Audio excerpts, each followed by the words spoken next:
Wakwamni District.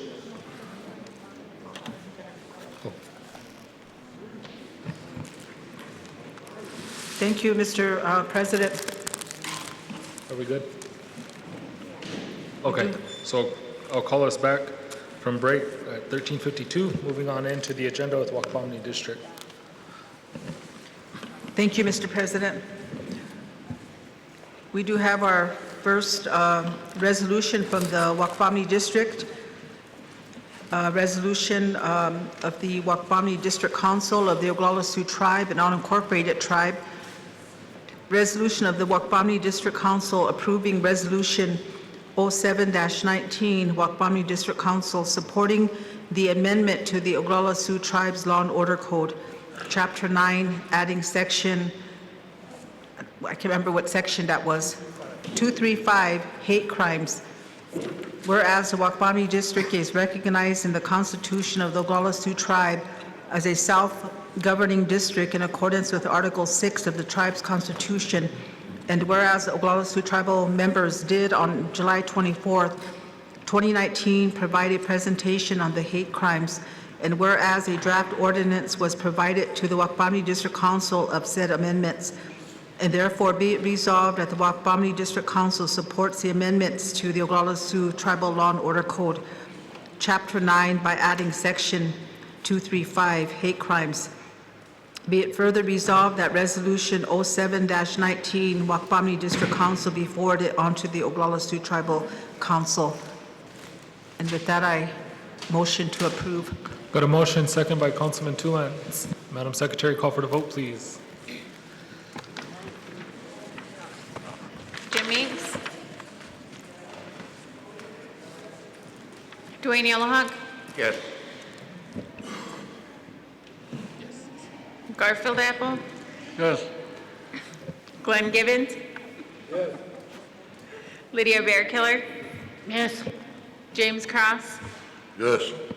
Sonia Littlehawk Weston. Ha. Vincent Tulance. Yes. Craig Dillon. Yes. Cora Whitehorse. Valentina Merdanian. Oha. Ryan Jumping Eagle. Bo Little White Man. Yes. Chancey Wilson. No. Randy Laisbad. No. Richard Greenwald. Nikina Mills. Yes. Robin Tapio.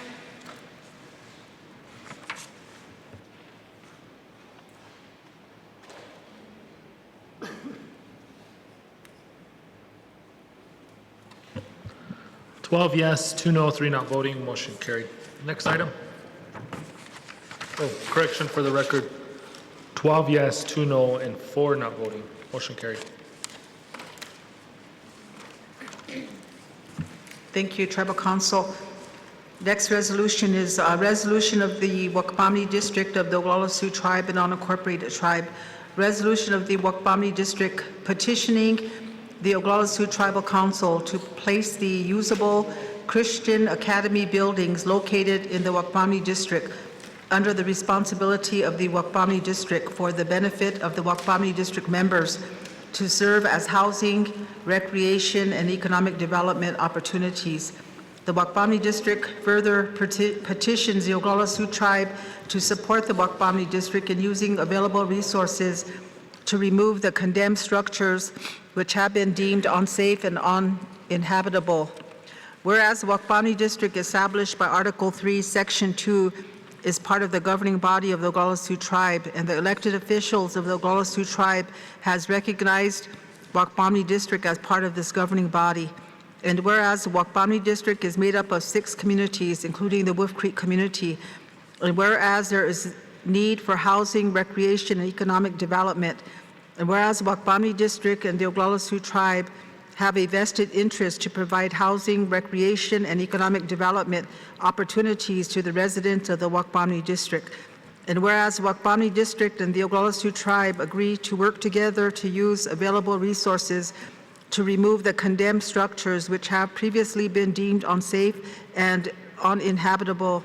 And whereas Wakpamni District met in a regular meeting on the 15th day of August 2019, and with a quorum present, voted to approve and forward this resolution to the full Tribal Council. And whereas Wakpamni District hereby petitions the full Oglala Sioux Tribal Council to take immediate action to allow the Wakpamni District to make full use of the non-condemned and habitable Christian Academy buildings located in the Wakpamni District. Now therefore be it resolved, the Wakpamni District is requesting that any and all other tribal programs and federal and state entities utilize relevant and available resources to prioritize cleanup and removal of the condemned and uninhabitable structures located on the Christian Academy. And with that, I motion to approve. We have a motion, second by Councilman Tulans. Councilwoman Whitehorse. I thought those were already under Wakpamni District. I think maybe about 6 years ago or so, we did want to take, ownership of the buildings, but at the time, I think that just recently, maybe about last administration, Mr. Dillon did bring to our attention about motor fields, that they were given to motor fields to utilize. But nothing has happened with the buildings. I don't think everything was kind of under the Revenue Department, Bob Palmer. So right now, we couldn't find anything to say motor fields was going to use that building. There was nowhere we could find it, but it must have been brought up at one of the committee meetings. And nothing has been done with it. The buildings are there. Starting to, one building is, somebody's going over and stealing, things off the building, copper, different things. So our district has always had the intention of wanting these buildings because they are in Wakpamni District. And every district is the same way. There's a building in their district, they always move forward to, use it for their district use.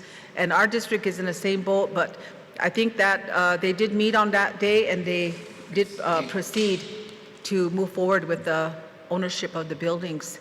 And so, we'd like to utilize them, and in our resolution, we are stating the reasons why we would like it, and currently I do have a district member. I don't know if she's still here. Oh, they're right here. I'll give them the floor. They want to say a few words on this. Go ahead. Before we run the Hello, my name is Quentin Whalen. So my wife Sonia Whalen, and we reside at the Christian Academy inside of the habitable house. We're surrounded by the uninhabited, the condemned houses and structures, and we have our land lease and house structure that sits there, and we really feel uncomfortable having it going back to Wakpamni because we worked on it ourselves. We didn't get no help from the tribe or Wakpamni District to fix up the house and mend whatever was wrong with it. We also got running water to it, and we didn't receive help from no one. So we do have the lease and the land lease to the house that's on that site. We've been living there since 2013, and we've been living there, and we consider that our home, and we don't know what we're gonna do if we lose our home. And we did so much work on that house. We had a lease with the tribe through Bob Palmer, and he said that if we work on the house and fix it up, then we wouldn't have to, that would cover our rent. And that's the agreement that we had. And so that's what we've been doing. And we made it a livable structure because when we moved into the house, someone had went into the house and took out all the copper pipes. They took out all the electrical wiring. And it took a lot to get that house going. And we love where we live and we don't want to move. And if we lose our home, we won't have nowhere to go. So we don't know what this is, what's going to happen to us, and so that's why we're here.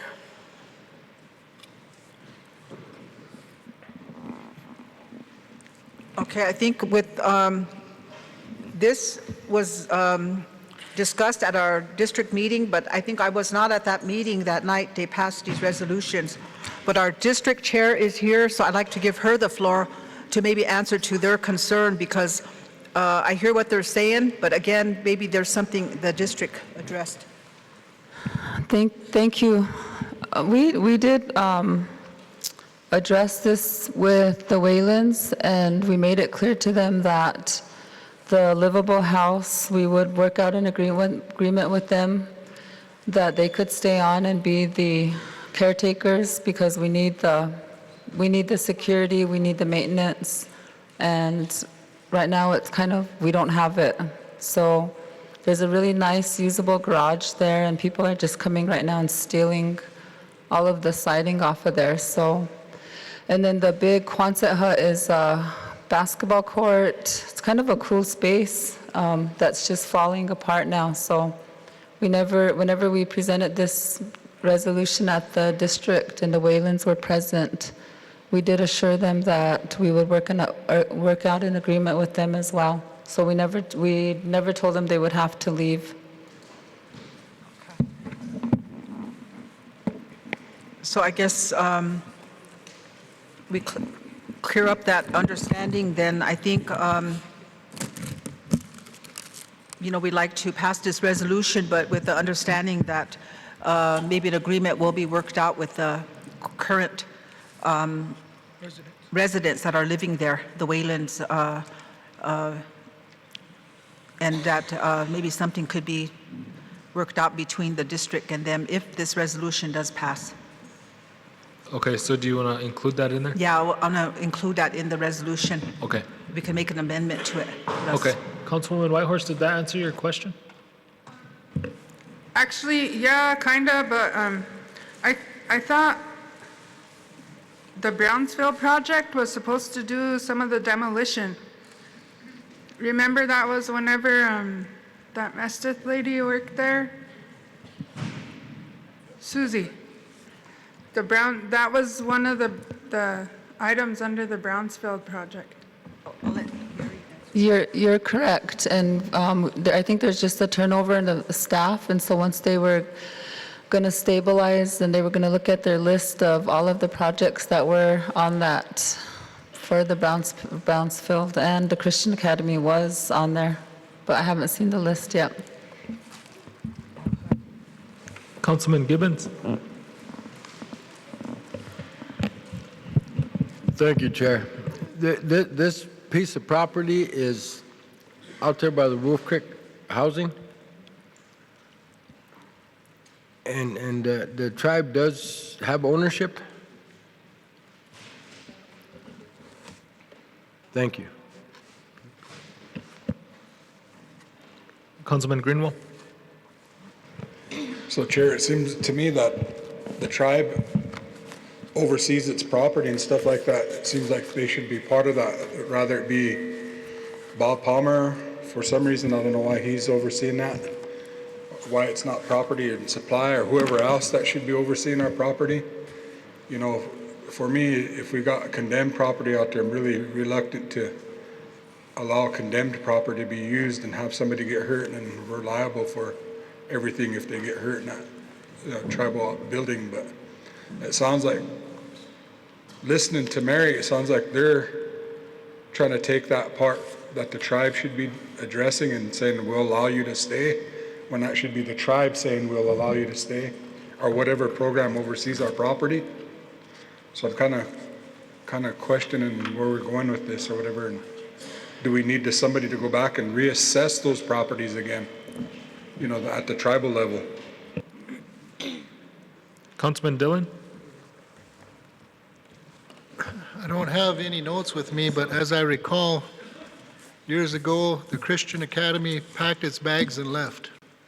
And what happened then is that the property sat idle and people started going in there and taking things. So we spent a lot of money rehabbing a couple of those houses. I don't know if you guys remember that or not, but the tribe rebuilt them and got them up and running. We fixed the water and we sealed up the gymnasium, that part of it. the school part of it. And then, then there was a fight over who was going to get it, and so it kind of was set idle. I remember the family coming here and getting a lease to live in that house out there, and they fixed it up. And I don't care if the Wakpamni gets that, but that house should remain the tribe's. And the good faith that that family showed by providing and fixing it up, they should be allowed to live there as their home. You know, you don't change horses midstream because they went out of their way they put a lot of work in that house. Part of that agreement was that they fixed it up and they did their part, as I recall. So with her amending that motion, I'll second her motion to allow Wakpamni to take it, but to leave that house on the tribe's inventory with the residents that currently live there, because we shouldn't push them out because they did the work to keep the house. So if you guys do that, I'll second that. Because the tribe did put the money into it. Correct. Thank you. Councilwoman Little Hawk Weston. I think the reason why Mr. Palmer was involved in it was because he is a revenue director, and he was collecting revenue from the tenants. So they were paying rent to the tribe for living in that home. And I agree with what Mr. Dillon is saying. They've been living there since 2013. And they put a lot of their own money and resources into fixing that home. And so that's why they're concerned. And I have no problem with the district saying, well, we're not going to move them out, we're not going to do this or that, but you never know what could happen down the road when executive boards change every 2 years. So currently, our executive board could say that, but again, at the same time, down the road, you might get an executive board that might not agree and say, you know, could push them out. So I think that, you know, I really hate to see that happen, because I know that those things like that happen. You know, and I'm not saying it's happening with this executive board, but again, all those structures back then, we fought hard. We wanted those buildings because we had use for them. And the Wolf Creek community had use for them. And they're the ones came and said, we want those buildings back so we can have things for our community there. But again, it was a political fight on the council floor, and that's why it never went to Wakpamni district. The tribe kept it with the tribe. And so that's why it was with the tribe, and now they're moving forward now, and they do want the structures. But, so I guess, you know, I don't mind that motion, but I think we need to put some safeguards in there for that. Let's just table this until the tribe. Thank you. Councilman Toulance. Just table it until. I'd like to table this motion until we know what Bob's going to do with it. If he's going to go with giving it to the district or keeping it. It's not up to Bob. Can I say something? Yeah. It's not up to Bob.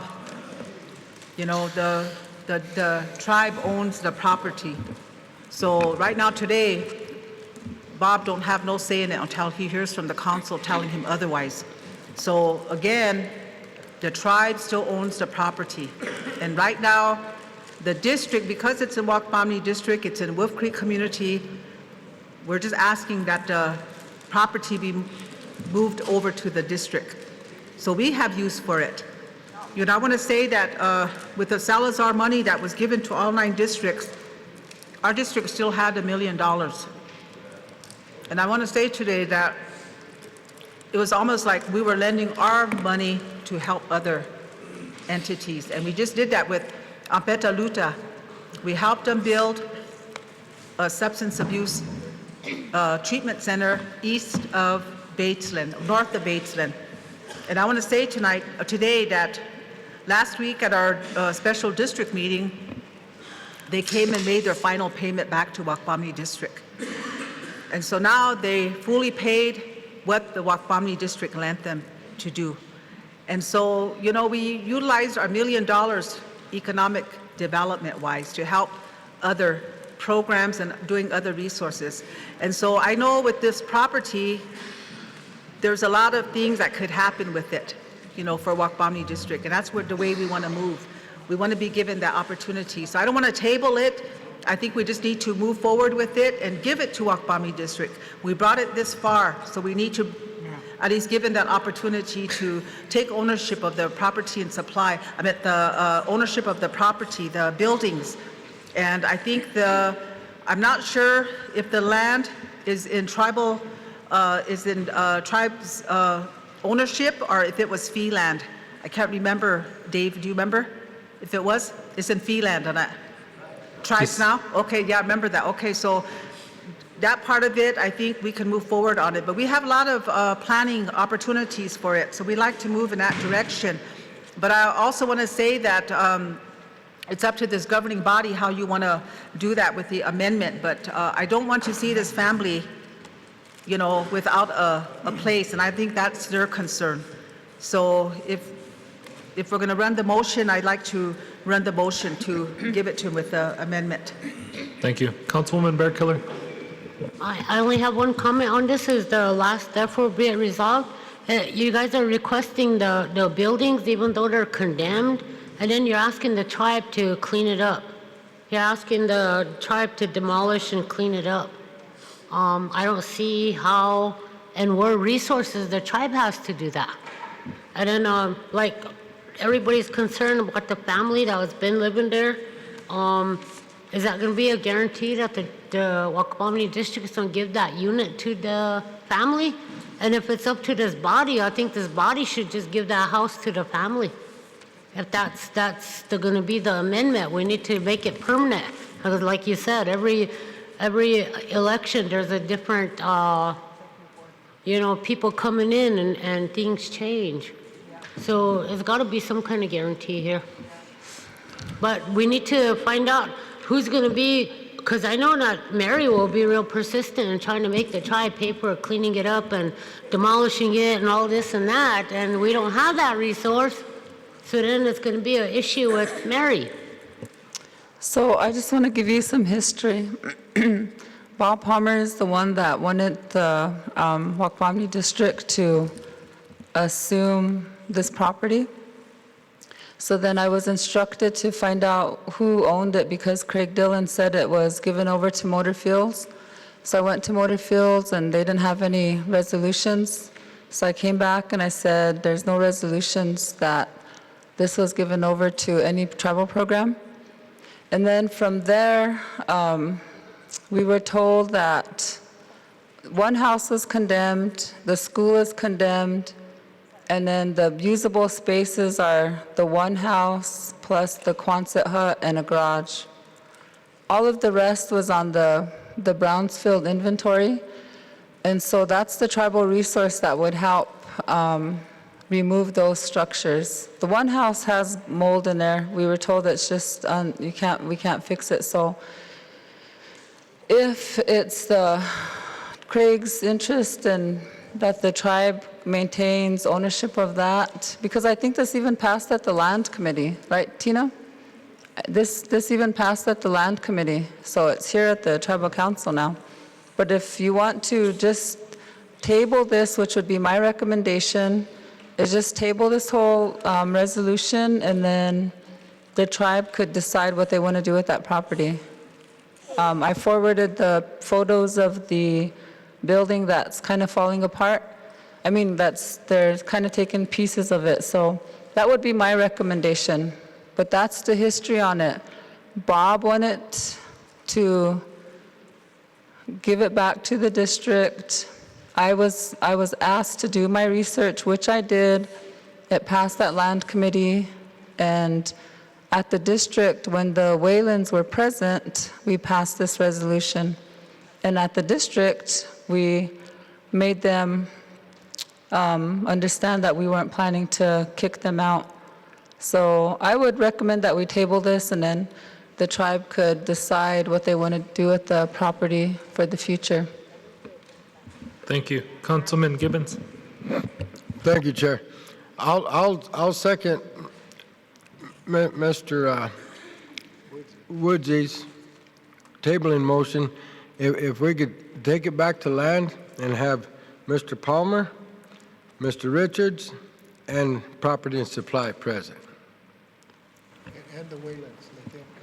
Thank you, Elevator. Councilman Gibbons. Councilman Tulance, you withdrew that motion to table, right? You went like this, you said, I don't want to table. Yeah, Bob, you send that.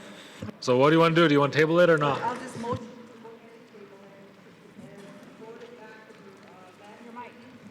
Microphone, please, Councilwoman. I'll go ahead and motion to table and forward it back to the Land Committee and have the, Mr. Palmer there, as well as Property and Supply, OST's Property and Supply, and the Waylands at the meeting at the Land Committee, as well as our district executive board. Okay, got a motion to table, second by Councilman Tulance. Councilwoman Whitehorse? I would recommend that you have someone from EPP there as well to look into the Brownsfield. Yeah, we'll add them on there too, from the EPP program. Who's in there now? Well, we'll find out. You guys will find out, huh? Yeah. Mr. Provost was in there? Oh, yeah, pesticide, okay. Okay, so I got a motion to table and a second. Madam Secretary, call for the vote, please. Jim Meeks, Yes. Dwayne Yellowhawk, Yes. Garfield Apple, Glenn Gibbons, Yes. Lydia Bearkiller, Yes. James Cross, Sonia Little Hawk Weston, Ha, Vincent Tulance, Yes, Craig Dillon, Yes. Cora Whitehorse, Yes. Valentina Merdanian, Oh, Ryan Jumping Eagle, Yes. Bo Little White Man, Yes. Chauncey Wilson, Yes. Randy Laisbad, Yes. Richard Greenwald, Yes. Makina Mills, yes. Robin Tapio, yes.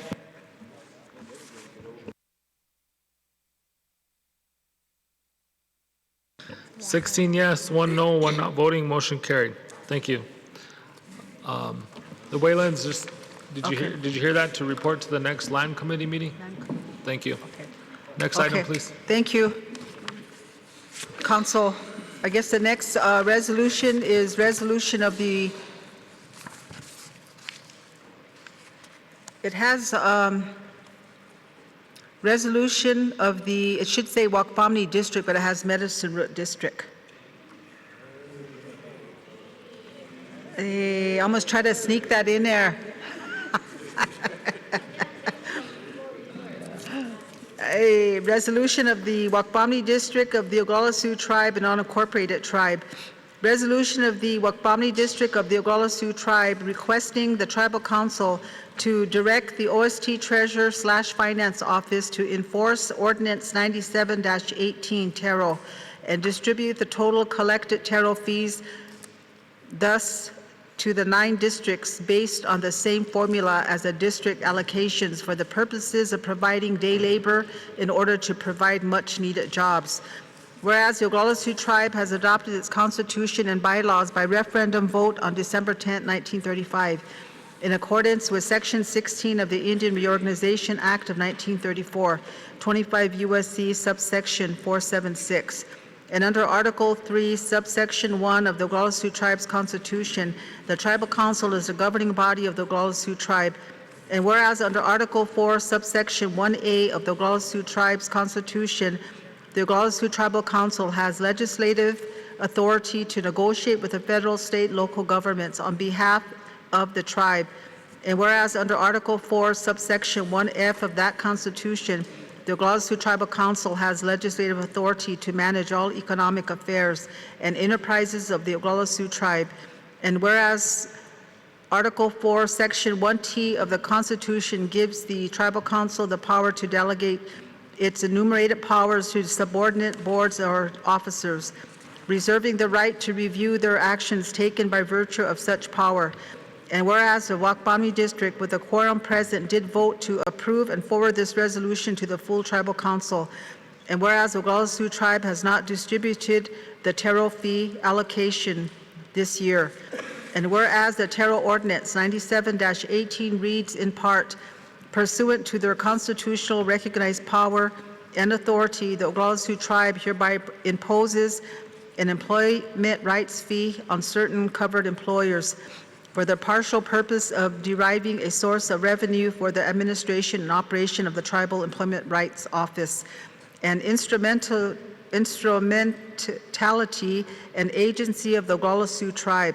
Each covered employer, irrespective of whether its principal place of business is located within or without the exterior boundaries of the Pine Ridge Indian Reservation, who engages in business or in service contracts or in the capacity of a prime contractor or subcontractor in the area of mineral exploration, mineral development, or construction, including but not limited to architecture and engineering, residential, commercial, industrial, highway bridges, and water pipelines, shall be liable for payment of the total gross contract price per each contract entered into.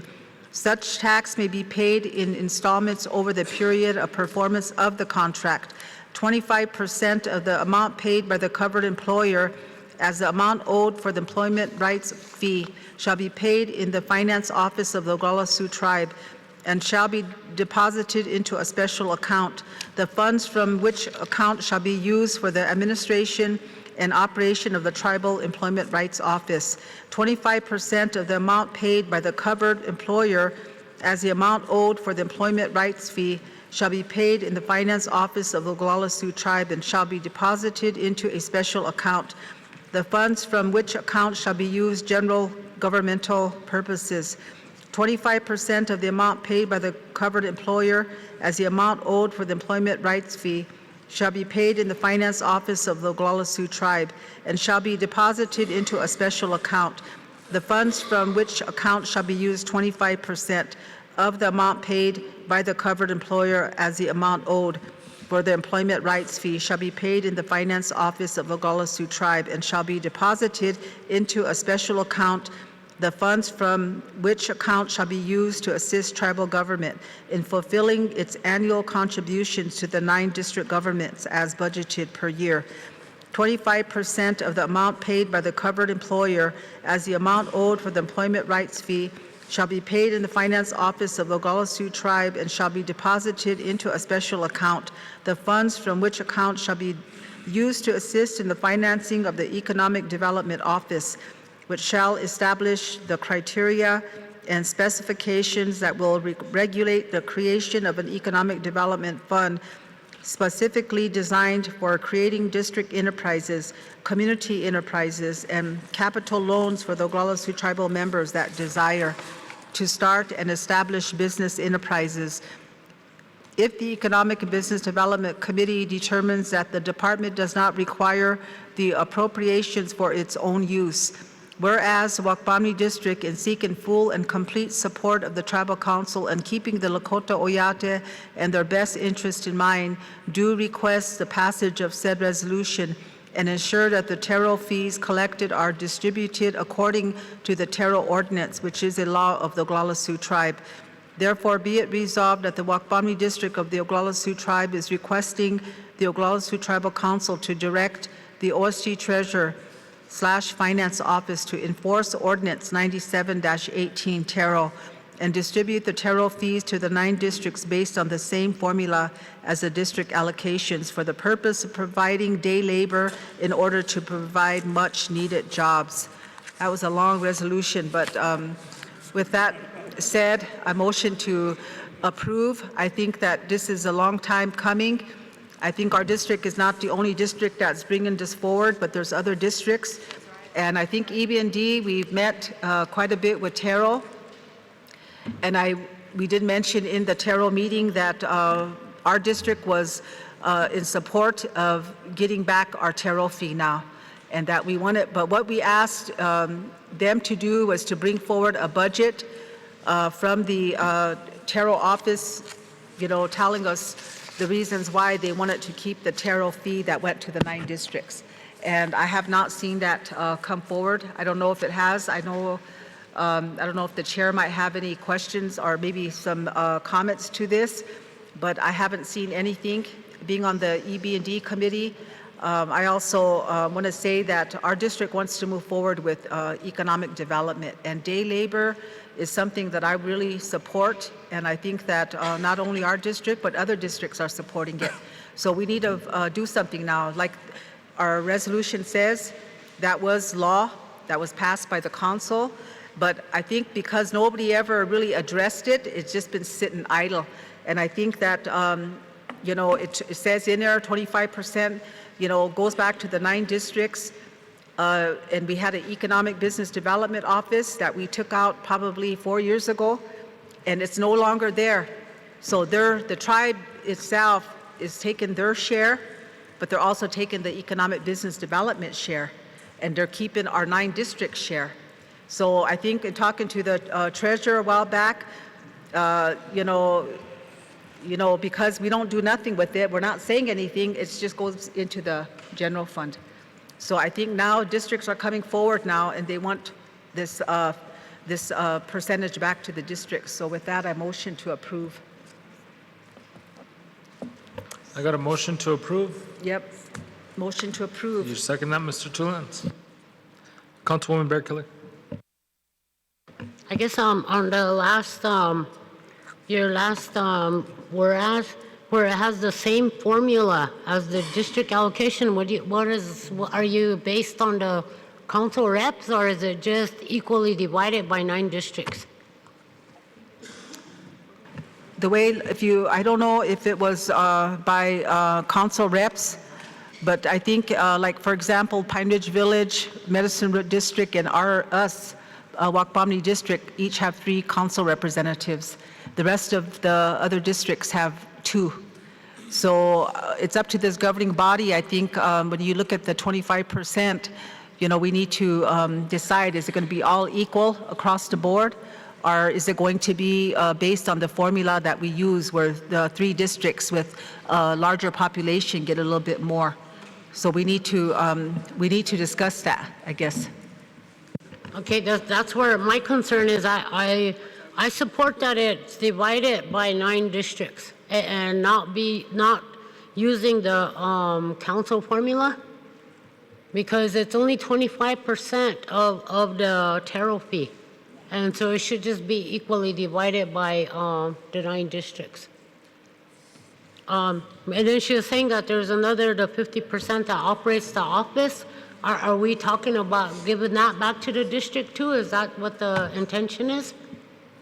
Because there's the formula says the general fund gets 25%, that office gets 25%, TARO office. Okay, and then there was the EDA office that got 25%, and then it's supposed to be the districts getting 25% of that. So are we talking about taking the district 25% and the EDA offices 25%? I think that's up to this governing body. What we're talking about is what's due to the districts, because there is I think in the ordinance there is 25% going back to the 9 districts, but there is another 25% that goes to that economic and that EDA office that you're talking about, Lydia. But remember, we took it out about maybe 4 years ago. So now there's no more EDA, so that money goes into the general fund. So I guess it's up to you. We're just saying with the district.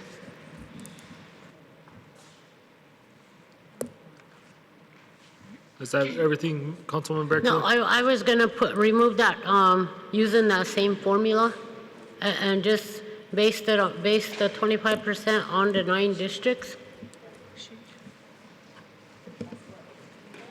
Yeah, equal share the 9 districts. Okay. Councilman Cross? Okay, you know, we've been working on revising the TARO ordinance, and we spent almost a good part of this term working on it, and we assigned the TARO commission to work on it and bring it back, and this is the part where we got stuck on, kind of like a hump, you know, and with this pie, 25. when we got to that point in the ordinance, there was an assignment that was given to the acting TARO director to go back and bring a budget back to explain why they should keep that 25% at the office there. And she did bring just a verbal plan back that she wanted to use it for training, but we wanted to see numbers, something in black and white. So the second assignment that was given was for the commissioners to go back to their districts because they were voted by their districts and are selected by their districts, however they were put in those positions, but for them to go back to their districts and tell their districts why, to explain that 25% on why that money should go back to their districts. And so it's still pending. And so we haven't got to that point yet, but we know our districts were supposed to have some input on this, on why they should receive that portion of that TARO funding, but it hasn't happened yet. And so I know Wiconi, I know Oglala talked about it, bringing this resolution forth for tribal council to vote on this, but I really think that, the districts have the power, based on the Constitution to address all these issues, and I think it should start from there instead of coming from the top down or however we look at our structure as tribal government. We know that people sit on top of it, and then tribal council, but it seems like we're always on top and the people are at the bottom. And I think we shouldn't allow that, let our people decide, how we want to move on these issues. Thank you. Thank you, Councilman Cross. Councilwoman Mills. So I'm just looking at the ordinance and basically the resolution just supports, it's already supposed to be happening. They're supposed to be getting, the districts are supposed to be getting that. And in the ordinance, it doesn't break it down like how the formula and stuff, which is named in the resolution. So and Pine Ridge has discussed this too and is in support of this as well. Thank you. Councilwoman Whitehorse. I was just texting Mason and Bob and trying to find out how much money is actually there to go to the districts. And right now there was 800,000 brought in for the year, so 25% of that would be 200,000. And most of that, a part of that was used to fund the planning office through 2019 because they're under general fund. And other projects, whatever they are. But they agree that the 25% should go back to the districts, and Bob will get an estimate to us for that amount. But they think it should go for 2020, for next year's budget, that we put into the general fund budget, that economic development funding go to the districts, the 25%, the TARO. Because right now at this point, the 25% that was put into the general fund has already all been allocated. So if we're going to do this 25%, then we should do it for 2020. And I think that we should probably have the Crazy Horse Planning Commission come up with the plan on how it's to be allocated, or how, have each district come up with the plan and bring it to the commission, because that's all the district chairman, and they should bring it back here whenever it's time to do the budget. Thank you. Councilman Greenwald. I was just going to say we should just follow the method that we have in place that we used for years now, and that's to divide it up, through our larger districts. I have 670 kids that we're doing school close for. That's just an estimate. It might be more than that. That might be more than what you have in your whole entire district. And to say it's fair to just divide everything up equally, when you come from a larger district, there's a difference. Man, there is a big difference. You know, and I don't want to diss on any of the smaller districts, but I might get $50 for school clothes while your kids in your district might get $175 for school clothes. Now, how is that fair? Tell them poor little kids in Pine Ridge District that get $50 or $25 that it's fair that your kids out in your district get $175. There's nothing fair about that. So we need to keep things as fair and continue to use the Buffalo method, is what it's called.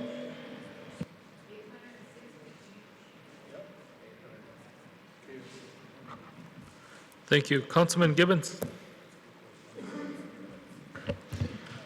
Thank you, Chair. It's true, the Wounded Knee District met on this, and that 25% needs to go back to the districts. It's been in effect, and shame on us for putting it in a general fund and spending it, allocating it elsewhere. I'm also in agreement with Cora that it's been allocated already, and it shouldn't be as some surprise, but then we should have known better. So Wounded Knee District is supporting this 100%. Thank you. And you know, Tribal Council, I did attend and the last or the meeting before last with the Crazy Horse Planning Commission, and all the chairmen are in support of this, and they do have a resolution. So I'm trying to get my office to bring that over there because they did give me the resolution for this. Councilwoman Little Hawk Weston. You know, I think that, you know, we talk about laws. We talk about the laws that we make as tribal council that should be followed. And I think that it doesn't matter, we're jumping over these ordinances, we're doing whatever else we want with them without ever taking a look at the ordinance and reading it to say what it was meant to be for. It's going to a business planning office, the treasurer's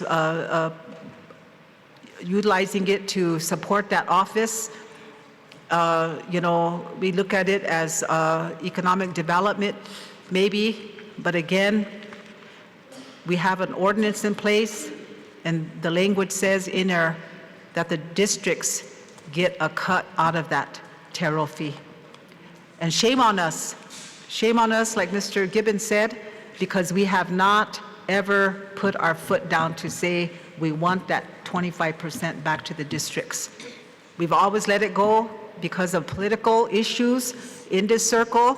Nobody ever wanted to touch it. But now this time around, the districts are coming forward, and they are meeting as a Crazy Horse Planning Committee, and they're talking. The 9 district chairs are talking, and this is what they want. So all we're saying is that out of respect for our district, we'd like to run this motion to, you know, either approve this resolution, like you said, Mr. President. You've been to the meetings, and all 9 district chairs want it. And so I think that out of respect, we should do that, because by right, and if we're going to start it in 2020, why I'm kind of not happy wait until 2020 is that money should have stayed there, because that money was for the districts. And today, we probably would have had a lot more than $800,000. We probably would have had maybe triple, you know, amount in there today that could have went back to the 9 districts. But we spent it. And that's not what it was for.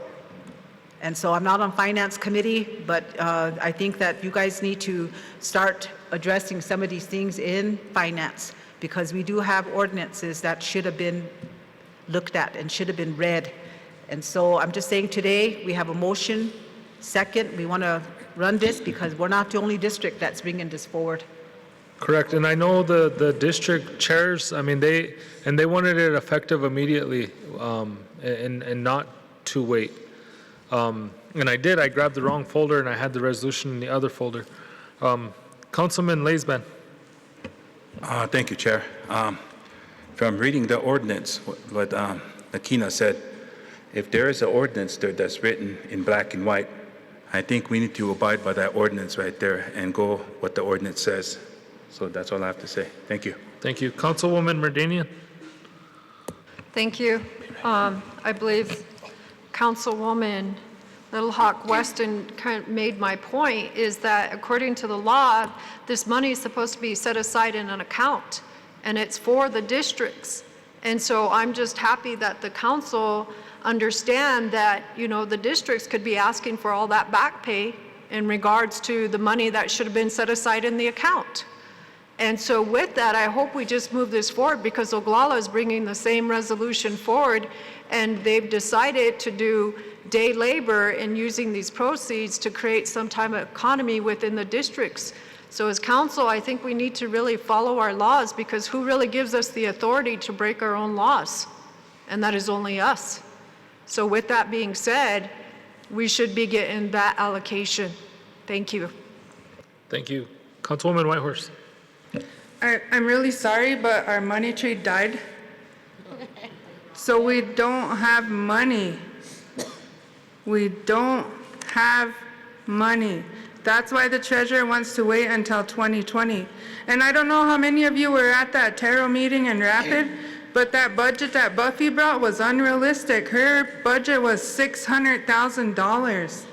That also included day labor. That also included equipment. And I realize that the TARO ordinance is an ordinance, but so is the budget. And whenever we pass a budget, we pass expected revenues. And all of you voted on the budget last year. And the budget included that 25% from the TARO fees. Just had to let that be known. Thank you, Madam Secretary. Call for the vote, please. Jim Minks, Yes. Dwayne Yellowhawk, Yes. Garfield Apple, Yes. Glenn Gibbons, Yes. Lydia Bearkiller, Yes. James Cross, Sonia Little Hawk Weston, Vincent Tulans, Yes. Craig Dillon, Yeah. Cora Whitehorse, Yeah. Valentina Merdanian, Ryan Jumping Eagle, Yes. Bo Little White Man, Yes. Chancey Wilson, Yes. Randy Laceman, Yes. Richard Greenwald, Yes. Nikina Mills, Yes. Robin Tapio, Yes. 18 yes, unanimous, motion carried. Thank you, Tribal Council. Thank you, Councilman, council. hold on, Councilwoman Little Hawk Weston. In that, is that the Buffalo method or is it the 9 districts evenly? When we look at what the resolution reads, it says the same as the way the allocations are done. That's the Buffalo method. Okay. And so, you know, I think whether or not we agree to it, it passed. And so we got to go with that method. You know, I think that we got 3 districts, and I agree with Mr. Greenwald. You know, some of our districts, we got more population, more people in there compared to the rest of the other districts. Nothing against our districts, but our districts are larger. You know, so I'm just saying, you know, we have to speak on behalf of our districts too. And I'm sure you're going to do the same. Councilwoman Bearkiller? Okay, so Crazy Horse Planning Commission needs to bring back the ordinance, because TARO is an ordinance. Your districts are just bringing resolutions, which are recommending by this body. And so if the ordinance come back, I think there's a plan, and it should be up to our Crazy Horse Planning Commission, you know, to bring back the plan and what formula they're going to use. Because, yeah, or follow the TARO ordinance. And I think I asked to remove that, and nobody said yes or no. I don't know if it's actually removed, that language right there, where it has same formula. That's the one I asked to be omitted. But I think really the district Crazy Horse Planning Commission should bring this back, and with the ordinance, because these are all resolutions coming from the district, and I support district resolutions. But an ordinance is the only way could change another ordinance. And the other part of it too is the EDA office had 25%, and there's no longer an EDA office. So I was telling Cora that there should be a recommendation that 25% of this goes to that holding company too, because that's a business that's going to benefit the districts. So 25% of that should be retained by the holding company to start that, the board. But that was the recommendation that I had, and that's why I was questioning to remove that formula. And we're all saying bigger districts, smaller districts, but the bigger districts do get compensated a little more than the smaller districts with the 2 council people. However, you know, our needs are all the same. The same service that a larger district needs, all of our districts need the same service too. So it should be based on service and not population with this TARO. That's how it was formulated. Thank you. Councilwoman Little Hawk Weston. You know, I think whether or not the district came forward with the resolution, I think that we can always ask that it be brought back as an ordinance into tribal format. So it has been done many times, and I think we could do it, you know, asking that it be changed to an ordinance and it be passed that way. But I think when we talked about the Buffalo formula way back, that was always based on the population of all of our districts, and that's why it went that way, you know. And so I think, you know, it doesn't make it fair across the board. So I think we need to remember that, because we serve a lot of people in our areas. But I just want to thank council for that. You know, I think it's been a long time coming, and now we passed that. Mr. President, you bring that back as an ordinance. I think that we do need to act on that. And I think also that, I don't know, Cora, but I was just told the Business Planning Office never received any of the revenues from the TARO fee. So I don't know, maybe we could check into that. But we could check into it. Thank you. Councilwoman Okay. Little Hawk Weston, you can proceed with Okay, the... so our next resolution is resolution of the Wakpamni District of the Oglala Sioux Tribe and Unincorporated Tribe. Resolution of the Wakpamni District petitioning the Oglala Sioux Tribal Council to support a resolution requesting that Oglala Lakota College begin and complete the process to build a health, physical education, sports, and recreation department within their degree programs. And if Oglala Lakota College cannot, that Oglala Lakota College offer a support letter to the Oglala Sioux Tribe to invite another college or university to offer such a degree program within the exterior boundaries of the Pine Ridge Reservation to help the Oglala Sioux Tribe tackle the health crisis related to lifestyle, including type 2 diabetes, heart disease, high blood pressure. Whereas the Wakpamni District established by Article 3, Section 2 is part of the governing body of the Oglala Sioux Tribe, and the elected officials of the Oglala Sioux Tribe have recognized Wakpamni District as part of this governing body. And whereas the Wakpamni District is made up of approximately 3,000 tribal members who, according to WHO, World Health Organization, have a very low life expectancy, 48 for men, 52 for women. Whereas there is an astonishing rate of lifestyle-related illnesses such as type 2 diabetes, cirrhosis, heart disease, some cancers that are preventable. Whereas the Wakpamni District and the Oglala Sioux Tribe have a vested interest in providing solutions to assist with the prevention, intervention, and treatment of lifestyle-related illness and disease. And whereas the Wakpamni District and the Oglala Sioux Tribe ask Oglala Lakota College to begin and complete the process to build and offer health, physical education, sports, and recreation within their degree programs so that interested individuals can obtain degrees in such areas, and schools, organizations, Head Starts, and others can have a pool of qualified, trained professionals committed to teaching, coaching, refereeing, building recreation programs, and making every effort to impact the health of the Lakota people change in order to prevent lifestyle-related illnesses. And whereas the Wakpamni District and the Oglala Sioux Tribe understand that Oglala Lakota College must follow procedures and protocols, ordinances, and requirements to begin and complete the process to offer a new program. And the Wakpamni District and the Oglala Sioux Tribe respect those procedures, protocols, ordinances, and requirements, and will offer any assistance as Oglala Lakota College begins and completes this process.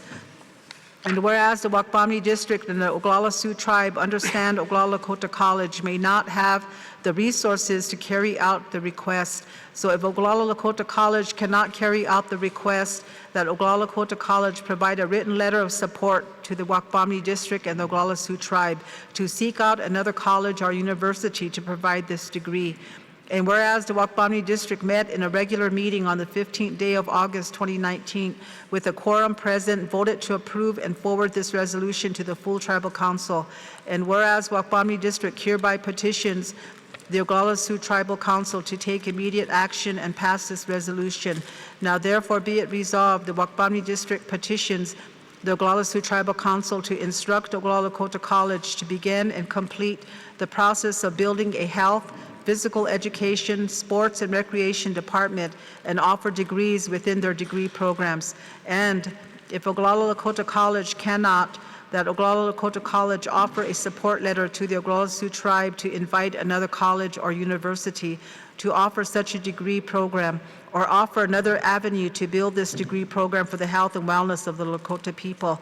Be it further resolved, the Wakpamni District is requesting that any and all other tribal programs and federal and state entities utilize relevant and available resources to prioritize the prevention of lifestyle-related illnesses. And with that, I motion to approve. I have a motion on the floor. Second by Councilman Gibbons. Madam Secretary, call for the vote, please. Jim Meeks. Dwayne Yellowhawk. Yes. Garfield Apple. Yes. Glenn Gibbons. Yes. Lydia Bearkiller. Yes. James Cross. Sonia Little Hawk Weston. Ha. Vincent Tulent. Yes. Craig Dillon. Yes. Cora Whitehorse. Valentina Mardanian. Ryan Jumping Eagle. Yes. Bo Little White Man. Yes. Chancey Wilson. Randy Laisbad. Yes. Richard Greenwald. Yes. Nikita Mills. Yes. Robin Tapio. Yes. 17 yes, 1 not voting, motion carried. Thank you, Council. That's all we have for Wakpamni District. Thank you, Wakpamni District. Oglala District.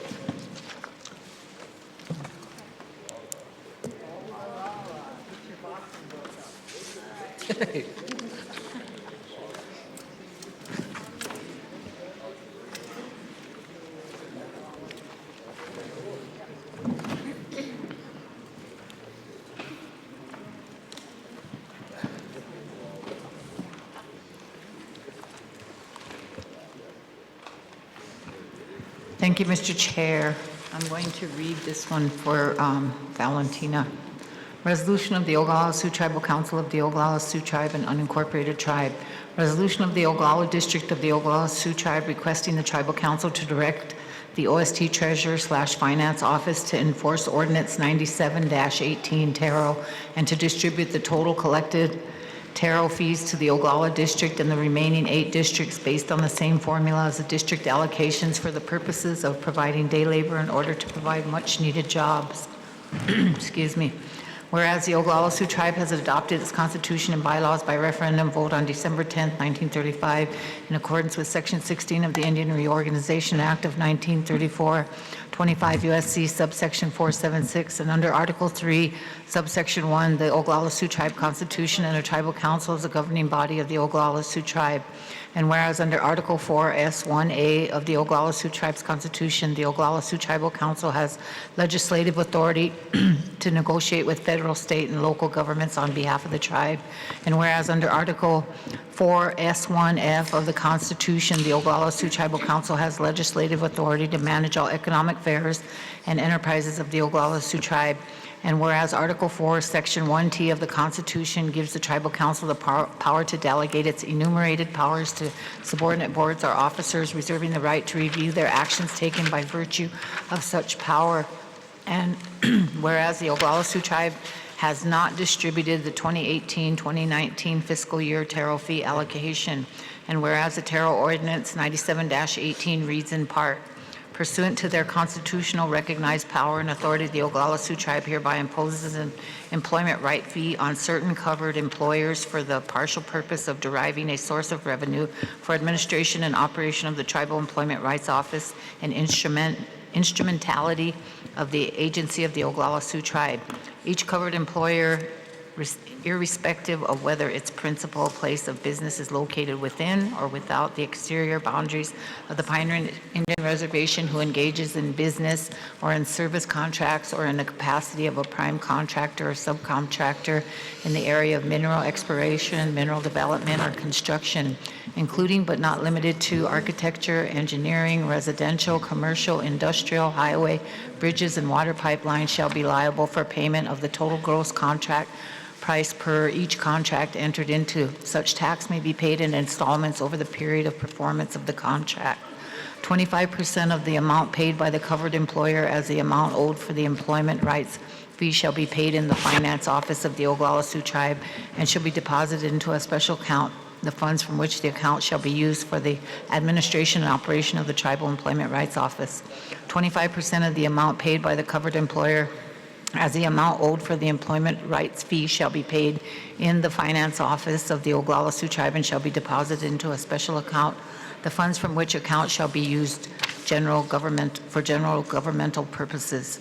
25% of the amount paid by the covered employer as the amount owed for the employment rights fee shall be paid in the finance office of the Oglala Sioux Tribe and shall be deposited into a special account, the funds from which account shall be used. 25% of the amount paid by the covered employer as the amount owed for the employment rights fee shall be paid in the finance office of the Oglala Sioux Tribe and shall be deposited into a special account, the funds from which account shall be used to assist tribal government in fulfilling its annual contributions to the 9 district governments as budgeted per year. 25% of the amount paid by the covered employer as the amount owed for the employment rights fee shall be paid in the finance office of the Oglala Sioux Tribe and shall be deposited into a special account, the funds from which account shall be used to assist in the financing of the Economic Development Office, which shall establish the criteria and specifications that will regulate the creation of an economic development fund specifically designed for creating district enterprises, community enterprises, and capital loans for the Oglala Sioux tribal members that desire to start and establish business enterprises. If the Economic and Business Development Committee determines that the department does not require the appropriations for its own use. Whereas the Oglala District, in seeking full and complete support of the Tribal Council and keeping the Lakota Oyate and their best interests in mind, do request the passage of the said resolution, ensure that the TARO fees collected are distributed according to the TARO Ordinance, which is a law of the Oglala Sioux Tribe. Therefore, be it resolved that the resolution requests immediate action to direct the OST Treasurer and the OST Finance Office to enforce Ordinance 97-18 TARO and to distribute the TARO fees to the 9 districts based on the same formula as the district allocations for the purposes of providing day labor in order to provide much-needed jobs. Motion. Got a motion on the floor, second by Councilwoman Tapio.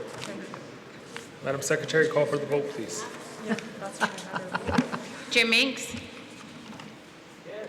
Dwayne Yellowhawk? Yes. Garfield Apple? Yes. Glenn Gibbons? Yes. Lydia Bearkiller? Yes. James Cross? Sonia Little Hawk Weston? Vincent Tulance? Yes. Craig Dillon? Cora Whitehorse? Yes. Valentina Merdanian? Oha. Ryan Jumping Eagle? Yes. Bo Little White Man? Yes. Chancey Wilson? Randy Laisbad? Yes. Richard Greenwald?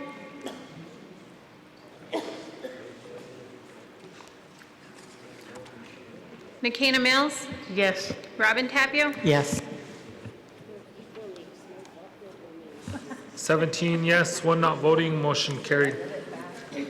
Next item.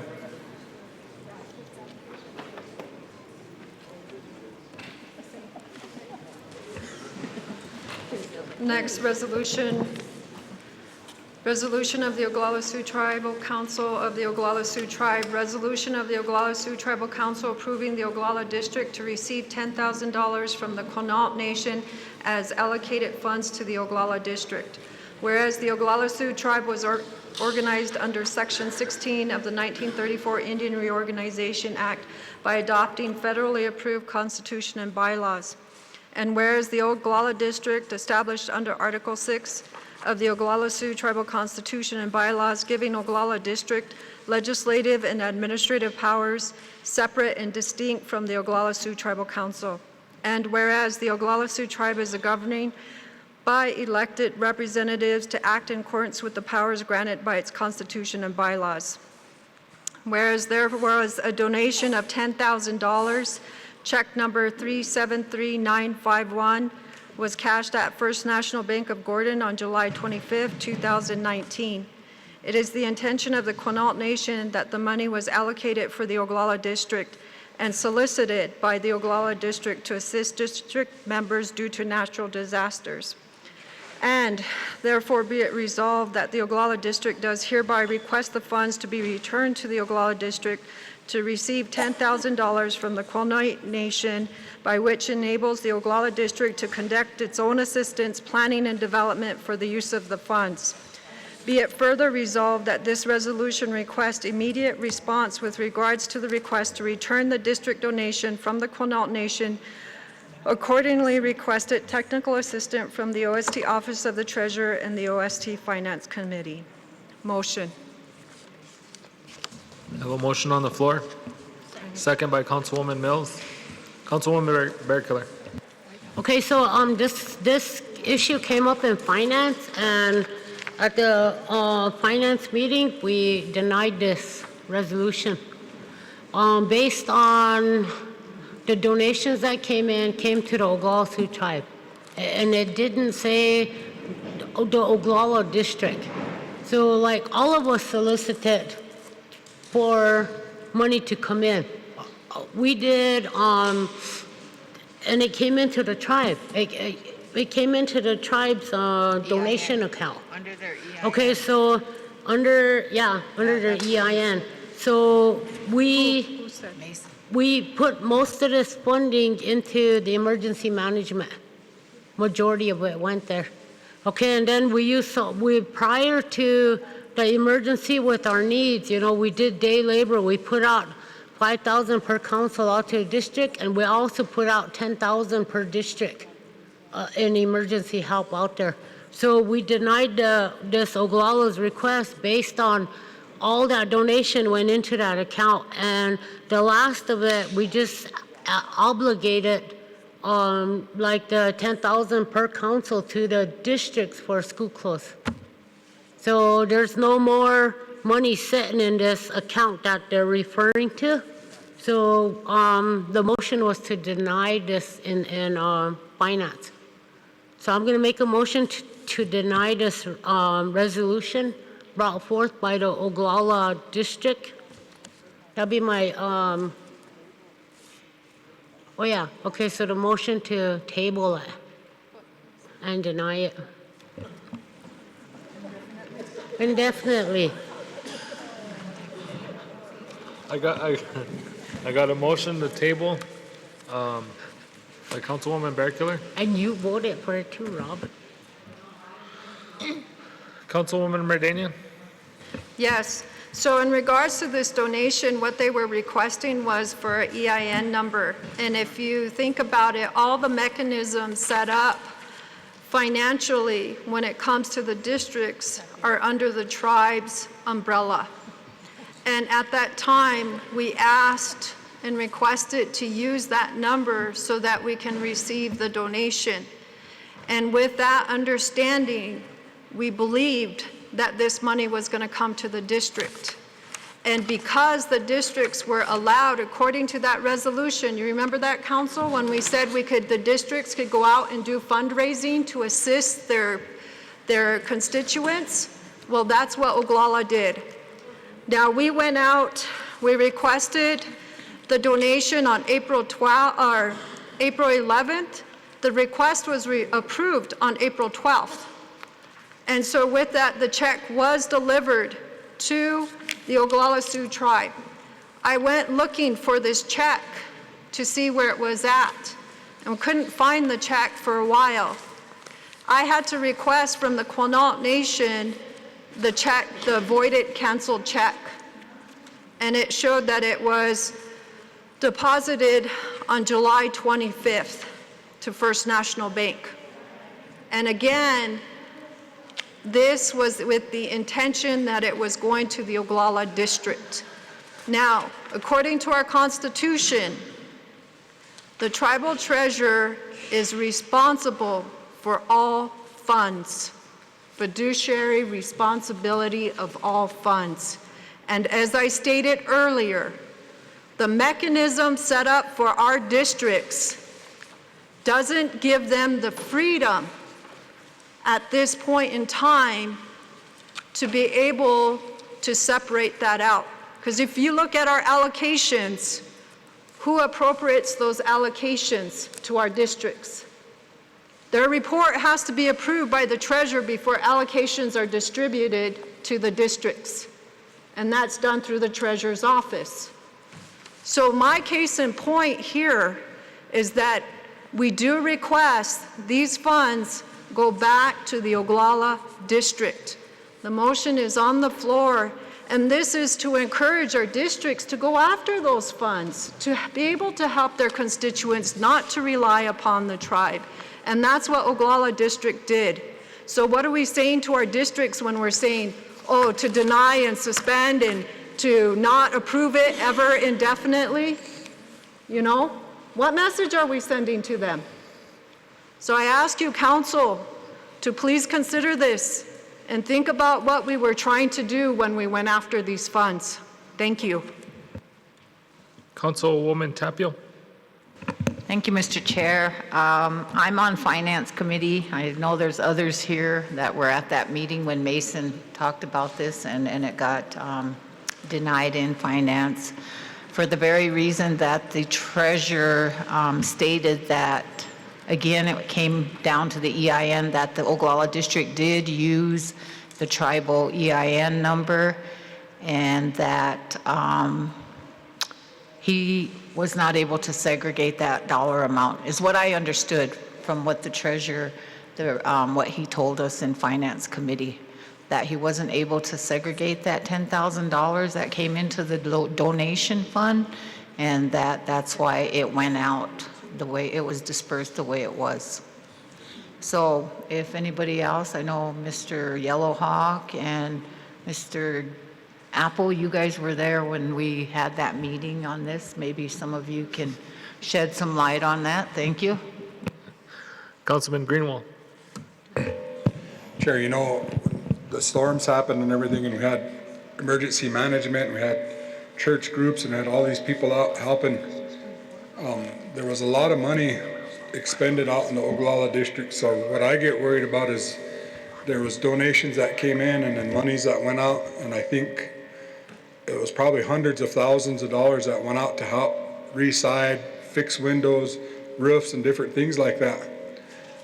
I want to make sure that Oglala hasn't already got their money. That money that was sent out through donations or through tribal money has already gone out, because I believe that Oglala, since it was one of the most affected districts, got more than all the rest of the districts. But I won't know that unless we have the treasurer and emergency management telling us that money wasn't already expended for those purposes. So.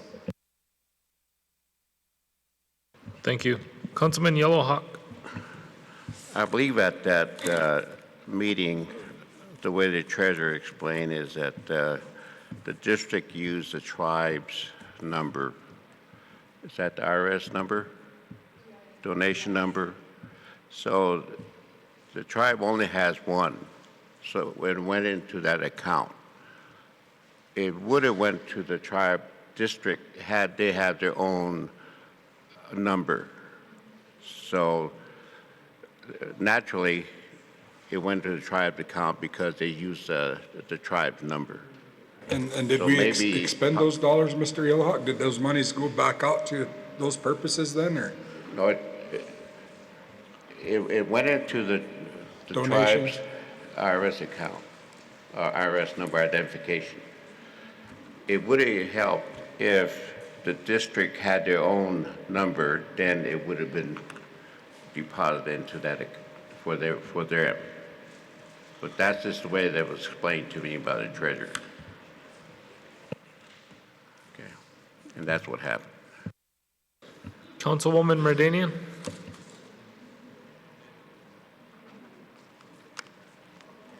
Councilwoman Little Hawk Weston?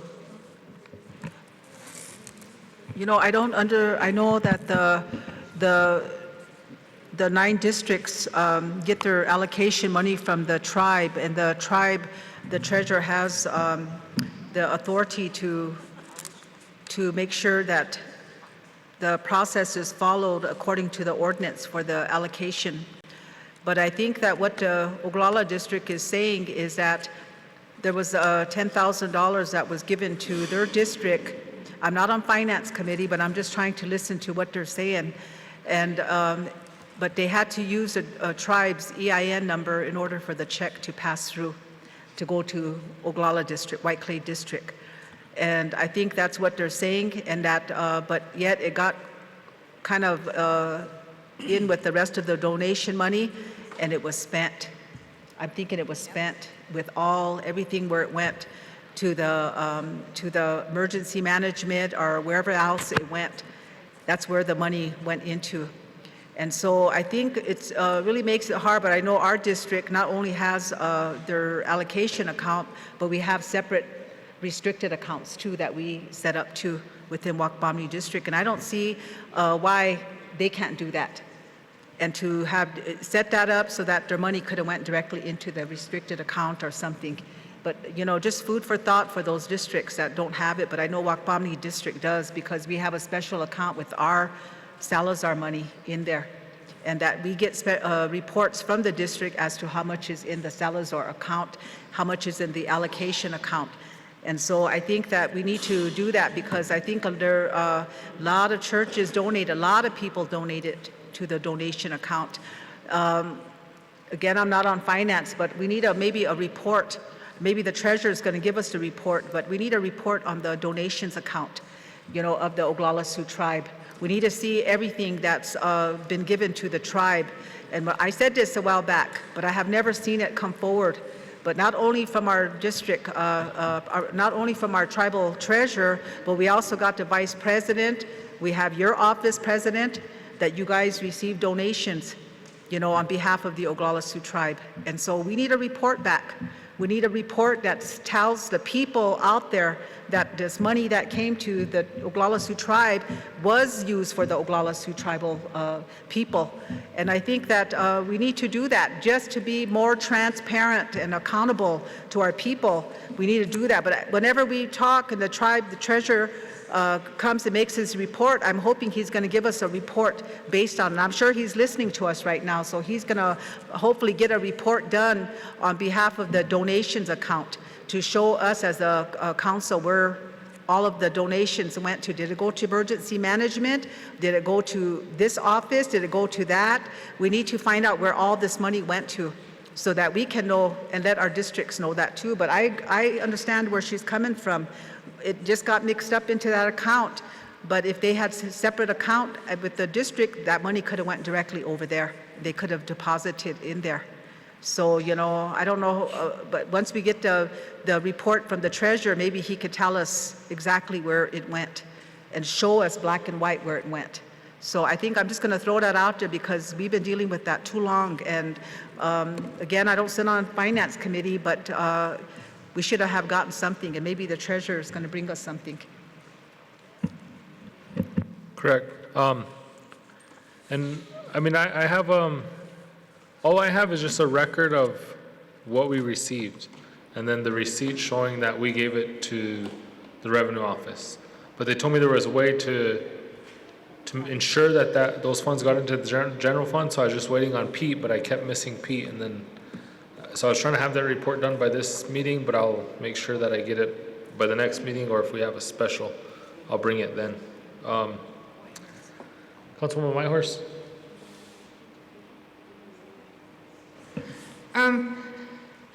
wasn't at the last finance meeting whenever the action was taken, but a motion was made and approved to deny the issue from Valentina Merdanian regarding the donation from Quinault Nation due to the fact that the Oglala Sioux tribe has a donation account and all donations go into that one account. And we received a lot of donations this year because of the storms, but you have to remember that we also gave a lot of, can you call it extra money, to the districts. Not all districts, because whenever we did the day labor assignment during that first storm, we didn't get any, our district. And I know there was one more district that didn't get any, but I can't remember which one it was. But we have to, otherwise all of the donations that came in have been allocated. 265 went to emergency management. That was by council action, and I wasn't at that council meeting because I was in DC that week. But that went to emergency management for staffing, which to me was totally crazy, but it passed and it went. And then what was remaining, because we needed school clothing money for the kids, and the casino couldn't help. East Winds did help us, and you passed that resolution earlier. What was remaining in the donation account was $180,000.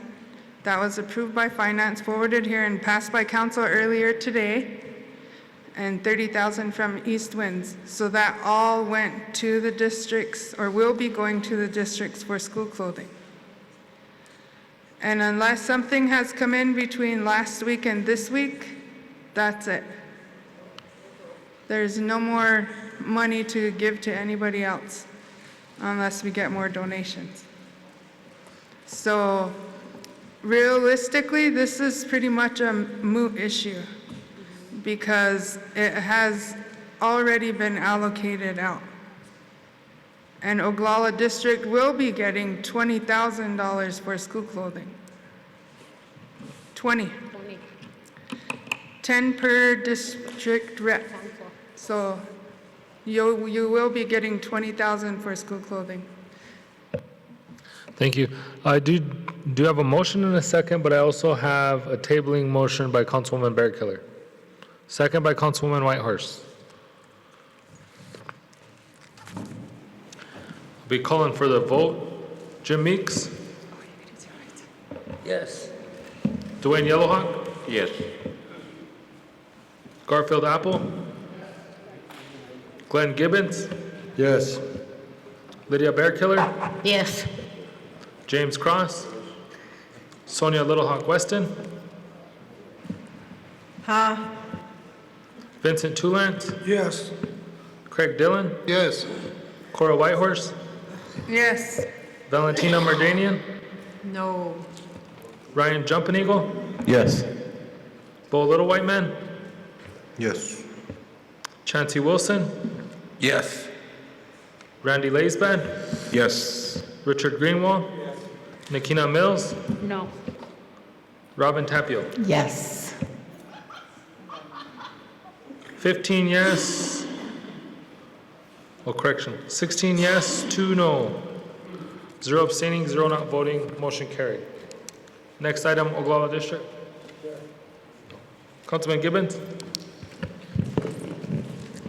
This is unfortunate because each district goes out and they take donations. We need to set up a system where it can be earmarked as it comes in to the tribe, if they're the only ones with the EIN. And our district people, they work hard at soliciting donations, and they do get some. And if it's going to go to the tribe, we need to figure up a system, have the treasurer figure out a system to earmark and set aside just for that. And these happen year-round, not just during disasters, but year-round. I guess I would entertain a motion for the treasurer to set up such a system. Okay, got a motion on the floor. Second by Councilwoman Mills. Councilwoman Little Hawk Weston. You know, I wanted to ask, since the treasurer's here, when the check came, was it in the Oglala Sioux Tribe's name? Did it say anything in the on the check that said for Oglala District, White Clay District? You know, I don't remember the copy of the check. I know you sent that over. I think I just seen the back of it where it was cashed at the, or it was deposited over at the First National Bank. The only thing I have is the emails from Tina stating that it was from Quinault, and I did see that that's where I mentioned in finance where the money was raised in Oglala District, but it had the tribe's EIN number on there. And so that's where, and it did say it. I wish I didn't know it was going to be on the agenda, so I would have brought all the paperwork unless Tina has it, but she has all the printouts for it. So you could see what it says on there. It did have the Oglala Sioux Tribe, but did it have for the White Clay District or Oglala District? Tina? So the action taken by the Quinault, their council, they passed it for the Oglala District, but because we used the tribe's EIN number, then they made the check to the Oglala Sioux Tribe the attention of the president's office. And that's what is on the front of the check. But if you read all of the correspondence, the email trails that it was truly specifically intended for the Oglala District. And I did send all of this to Mason in regards to the intention of this donation, that it was for the Oglala District. So all of that was sent to Mason to prove the paper trail that the Oglala District did put in for this request, specifically this monetary donation. Now, the Oglala District also put in other requests, but we received specific items that we requested that went to emergency management, such as sump pumps, lanterns, generators, all of those types of equipment that came from other tribes that went to emergency management. So we did do our part as a district to give back to the tribe for other districts as well, not just our own. The only issue that we're bringing to the floor is this specific check because we had earmarked this for what we were going to purchase for the district, because we didn't get reimbursed for our day labor from emergency management. We never did get that reimbursement. We needed to give back to the account some funds, so then that way we could go after and still help with the fixing, because a whole year later, and I still have boarded up windows in my district. I still have siding missing. I still have roofs that need to be fixed. So this is what it was allocated for. That's why we are asking this tribe. I know you passed that tabling motion, but I really hope you guys think about this when we were asking for all of this assistance. And guess what? We went after a lot of nonprofit groups to help us in the district. That was their bringing in materials, donated materials to help fix those windows, because we had families still sitting there with no boards on their windows over a year later. And I don't know how you can live in the dark, but we expected our people to live in the dark. And we still have refrigerators from the wiring going out, no refrigerators for their families, no electricity because the wiring shorted out. And we're trying to get electricians in to fix it, because you got to remember, these were volunteers. They were not skilled laborers. And then we still did day labor. And I know that Pastor Kay spent over $30,000 in her Job Corps to help bring in volunteers for those districts. So believe me, there was a lot of money that we brought in to help our tribe. But all we're asking was this little $10,000 allocation that was requested, and that was to help pay back that day labor account. Thank you. Councilwoman Little Hawk Weston, did that answer your question? Well, I wanted to hear to see what the check said. And she said it's the Oglala Sioux tribe that had Oglala district specifically on the check, or did it say Oglala Sioux tribe? It says the Oglala Sioux tribe specific on the check, but that's what their council passed was for the Oglala district. Okay, anyway, we've tabled that. Let's move on to the next resolution, please. Oglala District. Yeah, you had a motion. Oh, correct. I do have a motion and a second. I apologize, Councilman Gibbons. Madam Secretary, call for the vote, please.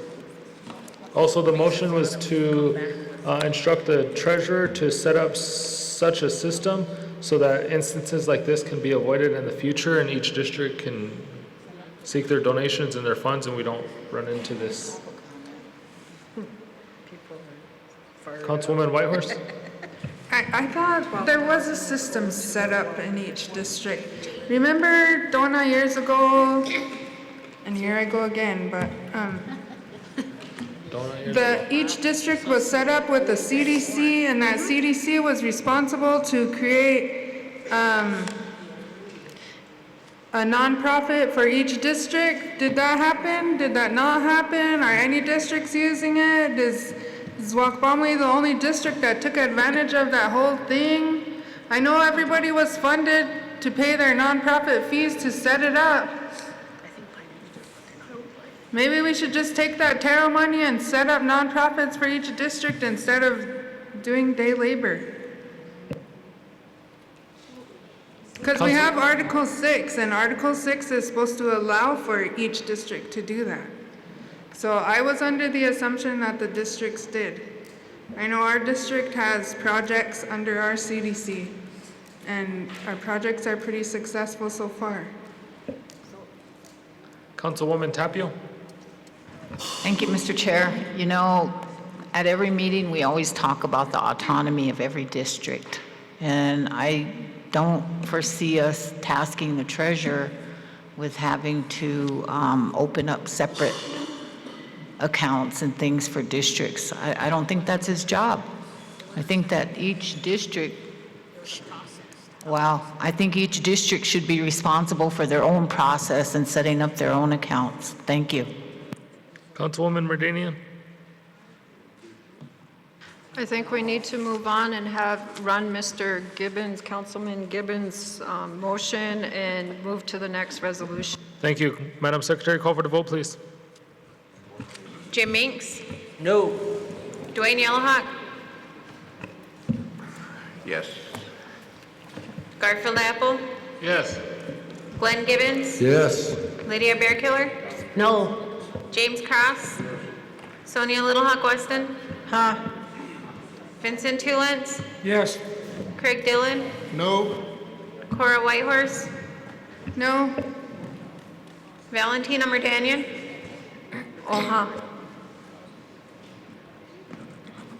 Ryan Jumping Eagle, Yes. Bo Little White Man, Yes. Chauncey Wilson, No. Randy Leesbad, Yes. Richard Greenwald, Not voting. not voting, Nikina Mills, Yes. Robin Tapio, No.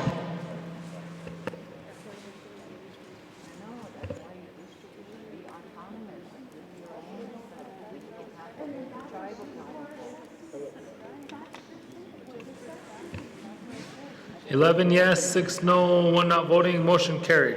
Next item, please, Oglala District. Okay, thank you.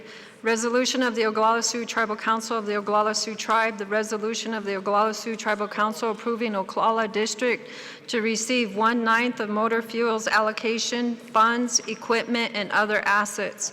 Whereas the Oglala Sioux Tribe was organized under Section 16 of the 1934 Indian Reorganization Act by adopting federally approved constitution and bylaws, and whereas the Oglala District, there's typo there, was established under Article 6 of the Oglala Sioux Tribal Constitution bylaws, giving the Oglala District legislative and administrative powers and separate and distinct from the Oglala Sioux Tribal Council. And whereas the Oglala Sioux Tribe is governed by elected representative to act in accordance with powers granted by its constitution and bylaws. Whereas there exists allocations of motor fuel dollars that state of South Dakota collects from the fuels purchased from residents or the businesses located within the exterior boundaries of the Pine Ridge Indian Reservation. And whereas the OST Department of Motor Fuels program has not and does not directly engage or assist the OST Oglala District in planning or development of any road projects to create or enhance development of the OST Oglala District.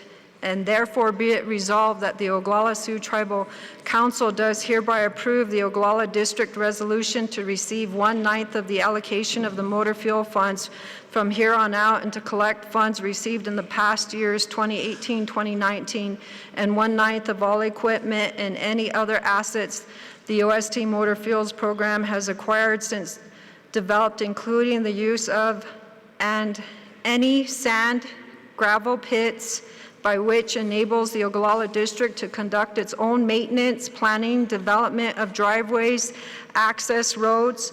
The Oglala District will perform the following activities. Number 1, to plan, develop, and improve all driveways and access roads to households and other sites as identified and approved by the Oglala District. Number 2, to plan and develop the Oglala District geographical area in a manner consistent with social and cultural interests of the Lakota Nation. Number 3, to secure funds from any source to commit said funds to programs and projects under this initiative, to promote and secure availability of grants, loans, and other forms of development capital from government, private, and other sources, to support plans, studies, projects, enterprise that serve the interests of Oglala District and the Oglala Sioux Tribal members. And be it further resolved that this resolution requests immediate negotiation with regards to the budgetary requirements of the proposed undertaking, and accordingly requests technical assistance from the OST Office of the Treasurer and OST Property and Supply Department for equal dividends of assets of the Department of Motor Fuels. So move.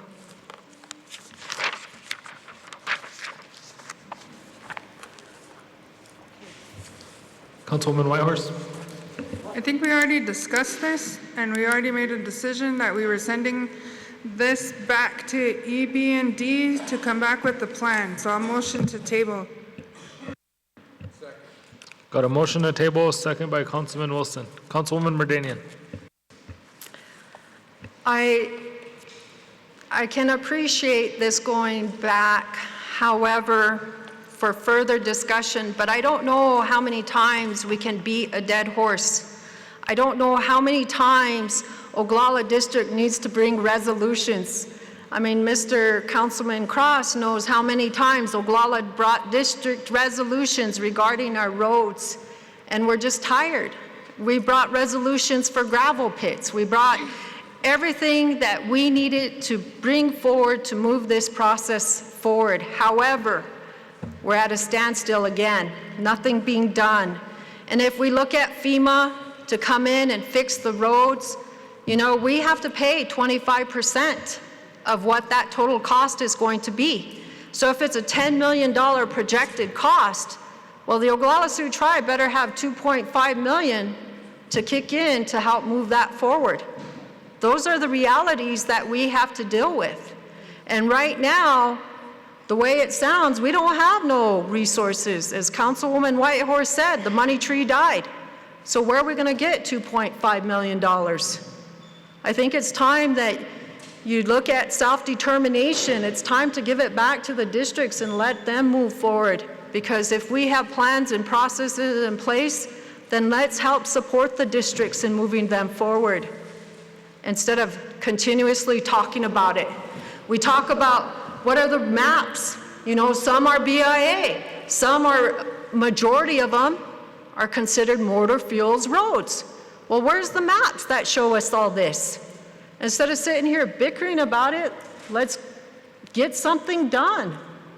Because the reality is I know in my district, a majority of my roads need to be maintained by motor fuels, but they're not. And I have elders that are so frustrated, and I know President Bear Runner, I have some elders coming in to meet with you tomorrow morning regarding the roads. You know, these are ongoing issues that we constantly discuss on a regular basis, and it's not going away. And so with that being said, you know, rather than throwing it back to EB&D, I don't know if EB&D is supposed to wave a magic wand to fix these issues, you know? You got your magic pin, but he needs a magic wand because this is an issue that's ongoing. And I think it's time we need to change the conversation and start empowering our districts. Thank you. Thank you. Madam Secretary, call for the vote, please. Jim Meeks, Yes. Dwayne Yellowhawk, Yes. Garfield Apple, Yes. Glenn Gibbons, No. Lydia Bearkiller, Yes.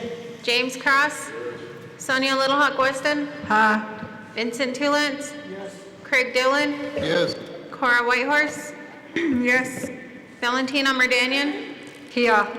Ryan Jumping Eagle, Yes. Bo Little White Man, Yes. Chancey Wilson, Randy Laisbed, Yes. Richard Greenwald, Nikina Mills, No. Robin Tapio, No.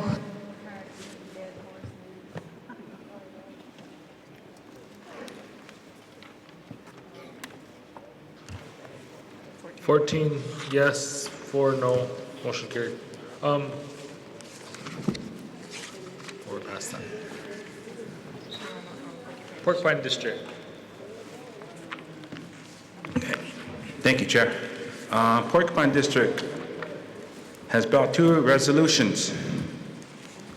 And one of the resolution of the Porcupine District Executive Committee requesting the Oglala Sioux Tribal Council to immediately rescind same-sex marriage ordinance number 19-24.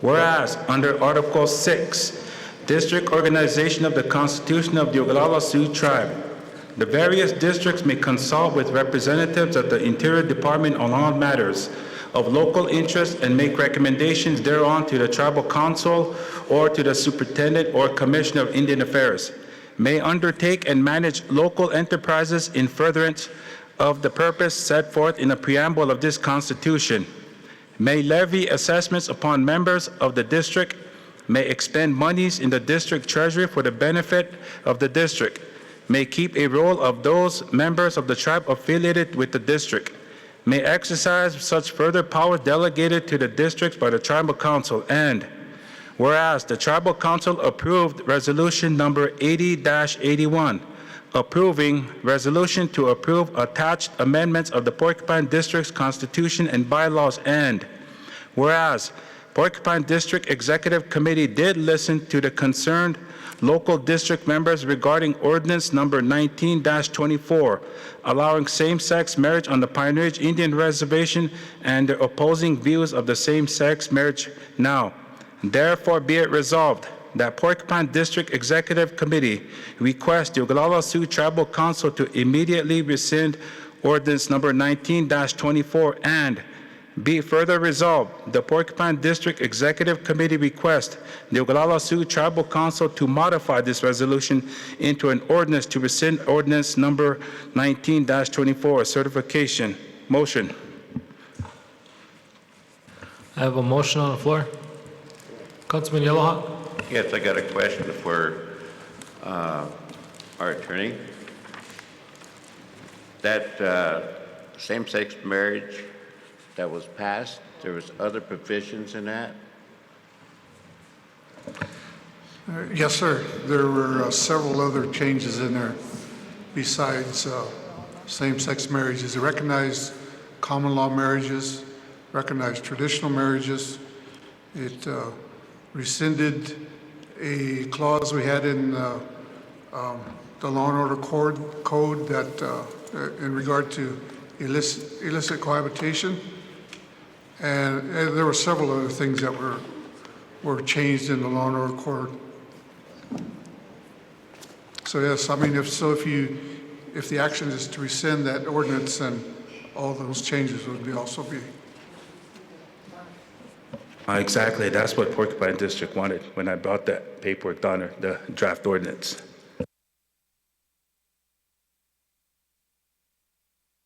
Councilman Yellowhawk? In order to pass this, would have to remove all the other ordinances that have been passed. So I would really question that. Councilwoman Whitehorse? First of all, this is a resolution and you can't rescind an ordinance with a resolution. Secondly, I am going to make a motion to deny this resolution because it's not illegal already. Same-sex marriage is not, before this, was not defined as illegal previously in our code. So it was this resolution, this ordinance was only stating specifically that it was legal in our code, plus all of the other things, common law and everything else. And since he didn't get a second, I'm making a motion to deny the resolution. I got a motion. The reason why we're doing this because Porcupine District never brought a resolution pending this. That's the reason why Porcupine District finally met on this and finally decided to go on this on concerned community members. That's the reason why you have to understand that people, this needs to go back to the people. And did you talk to your people about this? All the people. That's the reason why Porcupine District is finally bringing down with this resolution. Councilwoman Mills, what? So I am, with what Cora is stating, I agree with as well, but I also want to cite in the Constitution, Article 9 for a referendum. So upon a petition by at least 1/3 of the eligible voters, Oglala Sioux Tribe, upon the request of a majority of the members, or they can go and get the qualified voters, go and get the signatures, and I think that number for qualified voters, if we go off of the enrollment, it's around over 4,000 signatures. So anytime there's and the attorney could correct me if I'm wrong, but with any ordinance, so it could either be done by council or by a proposed petition by the people. So I just kind of wanted to reiterate that, but I also want to give the floor to two individuals that actually did come and go out to as many districts as they can when they, whenever the same-sex ordinance was proposed, and it was passed last month. So if you could just give them a few minutes. Pilamaya wopila tanka ata iuha iushka na pechuza. My name is Monique Musso. My nickname is Muffy. I'm very proud, and I thank you all for allowing me and my wife, Felipa, to be standing in front of you today. I'm a proud member. I grew up right there in Porcupine. Mr. Laysbad, I appreciate everything you're saying. With our hate crimes law, we had gone back and we have tried 4 times. And we did go to the executive committee, and you stated, not you, Mr. Davey Puyer, Scott Weston, and Todd O'Brien were there at the executive, and they stated to us that they can't make any resolutions of support, they can't do anything, so they're sending it back to the district. So at that time, we had come on to Law and Order, and we have tried Porcupine District 4 times. Mr. Laysbad, and there was never a quorum. And with the executive committee that we did meet, and we do have documentation, packets, phone calls, everything is documented in black and white of our process through the Porcupine District. And it's unfortunate that that is my hometown, and there has been so much huge suicides for the LGBTQ community in Porcupine, and I'm very, very concerned. That is the reason why my wife and I have taken on this journey to change the laws and the mentality that apparently my district, my hometown has concerning LGBTQ community. I pray for you, Mr. Laisbad, and I thank you for this opportunity, and I just want you to know, please support LGBTQ, please support the marriage equality and the hate crimes, because each and every one of you sitting here today, all of us have kids, we have grandkids, and we cannot allow the mentality of hatred, shaming, bashing, our assaults, rapes, and suicides. That cannot continue. And I want you all to think about that. And I pray for Porcupine District, because this is very, very hard to swallow, Mr. Laisbad, but I thank you for this time, and here is my wife. I'd just like to say hi. My name is Felipa De Leon. I'd just like to say that we did go to Porcupine District. We did try to make their meeting, we did go to their meetings, and there was just no quorum. And like my wife said, we did go to the executive board, and to my understanding, the executive board was not able to even give us a letter of support, because it had to go through the people three times.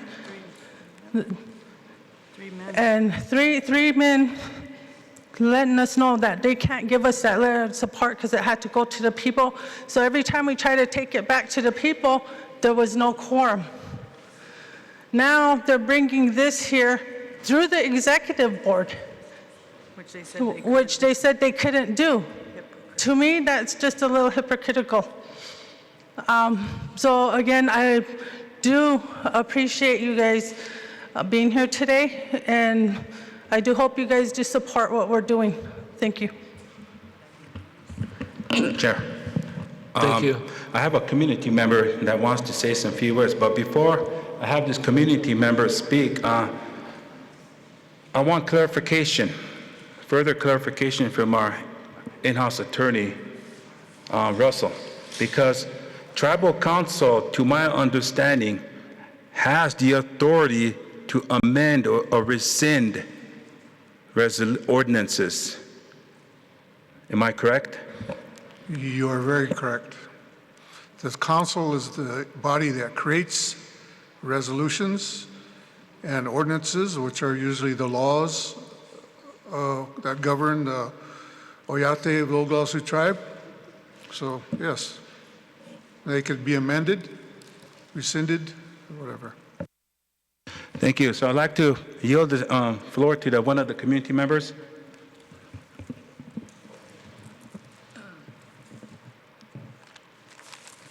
Hold it together, okay.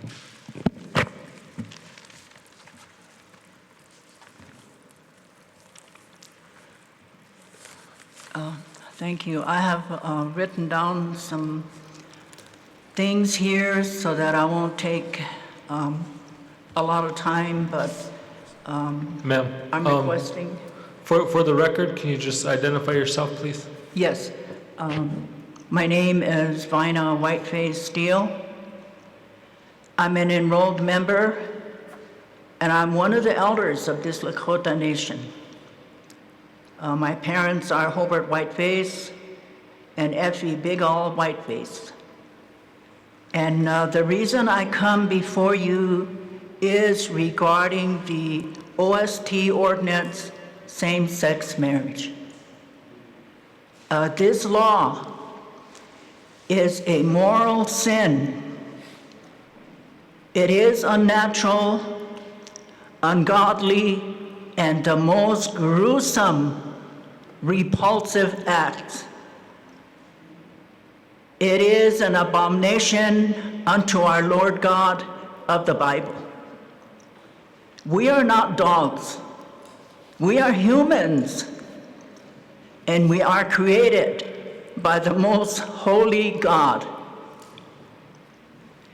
In Genesis 1:26 and 27, God created man and woman. And this is a design that God planned for men and women. He told them to replenish the earth.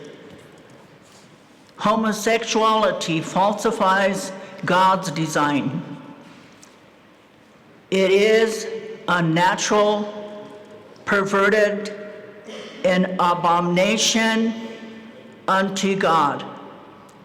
Supreme Court and other nations and some churches say same-sex marriage is acceptable.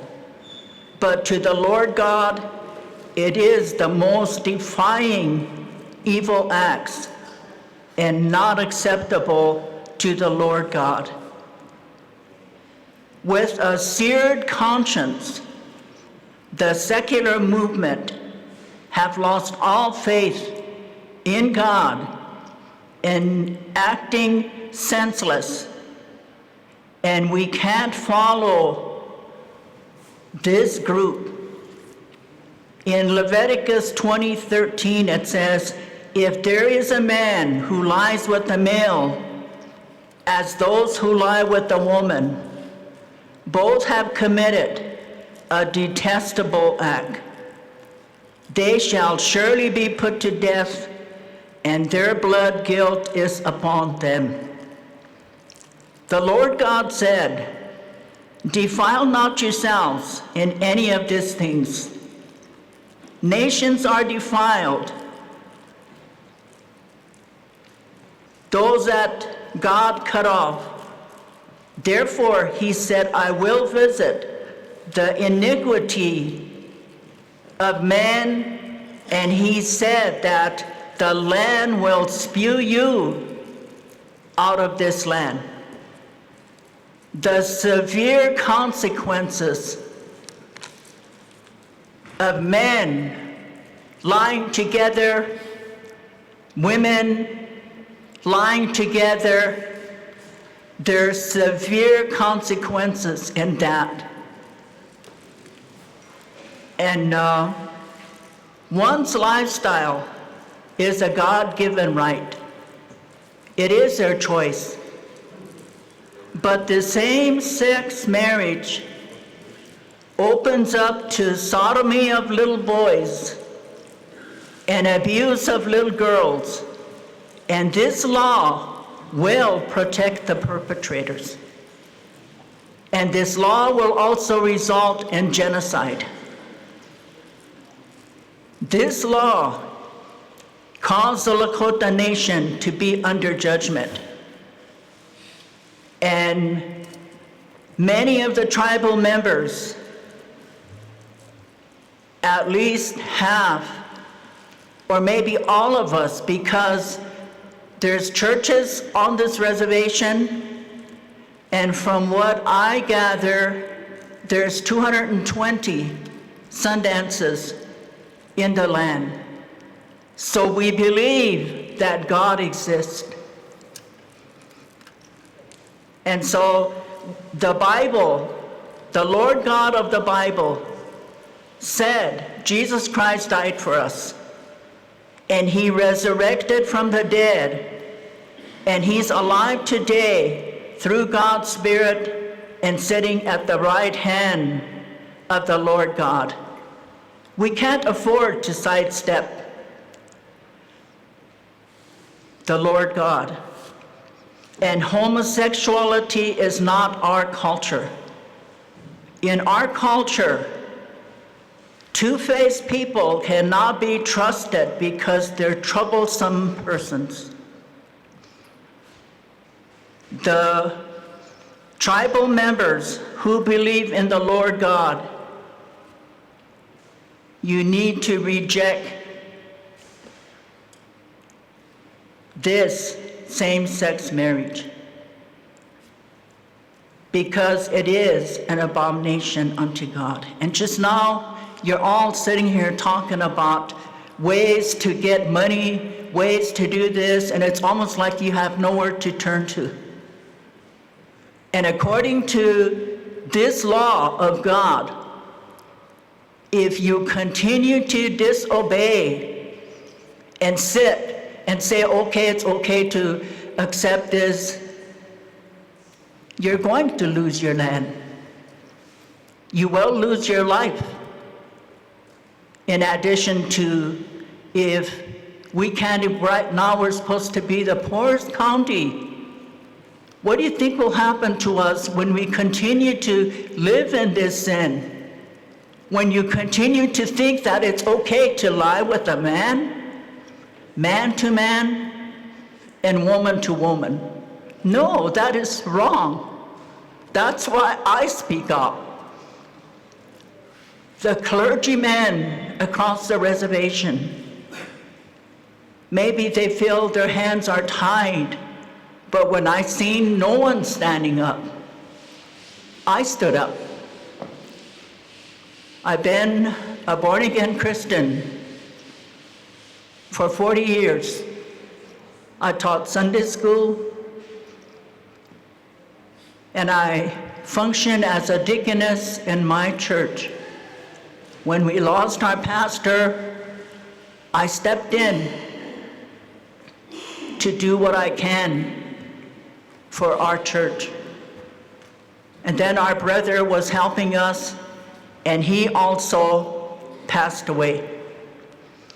So this same-sex marriage,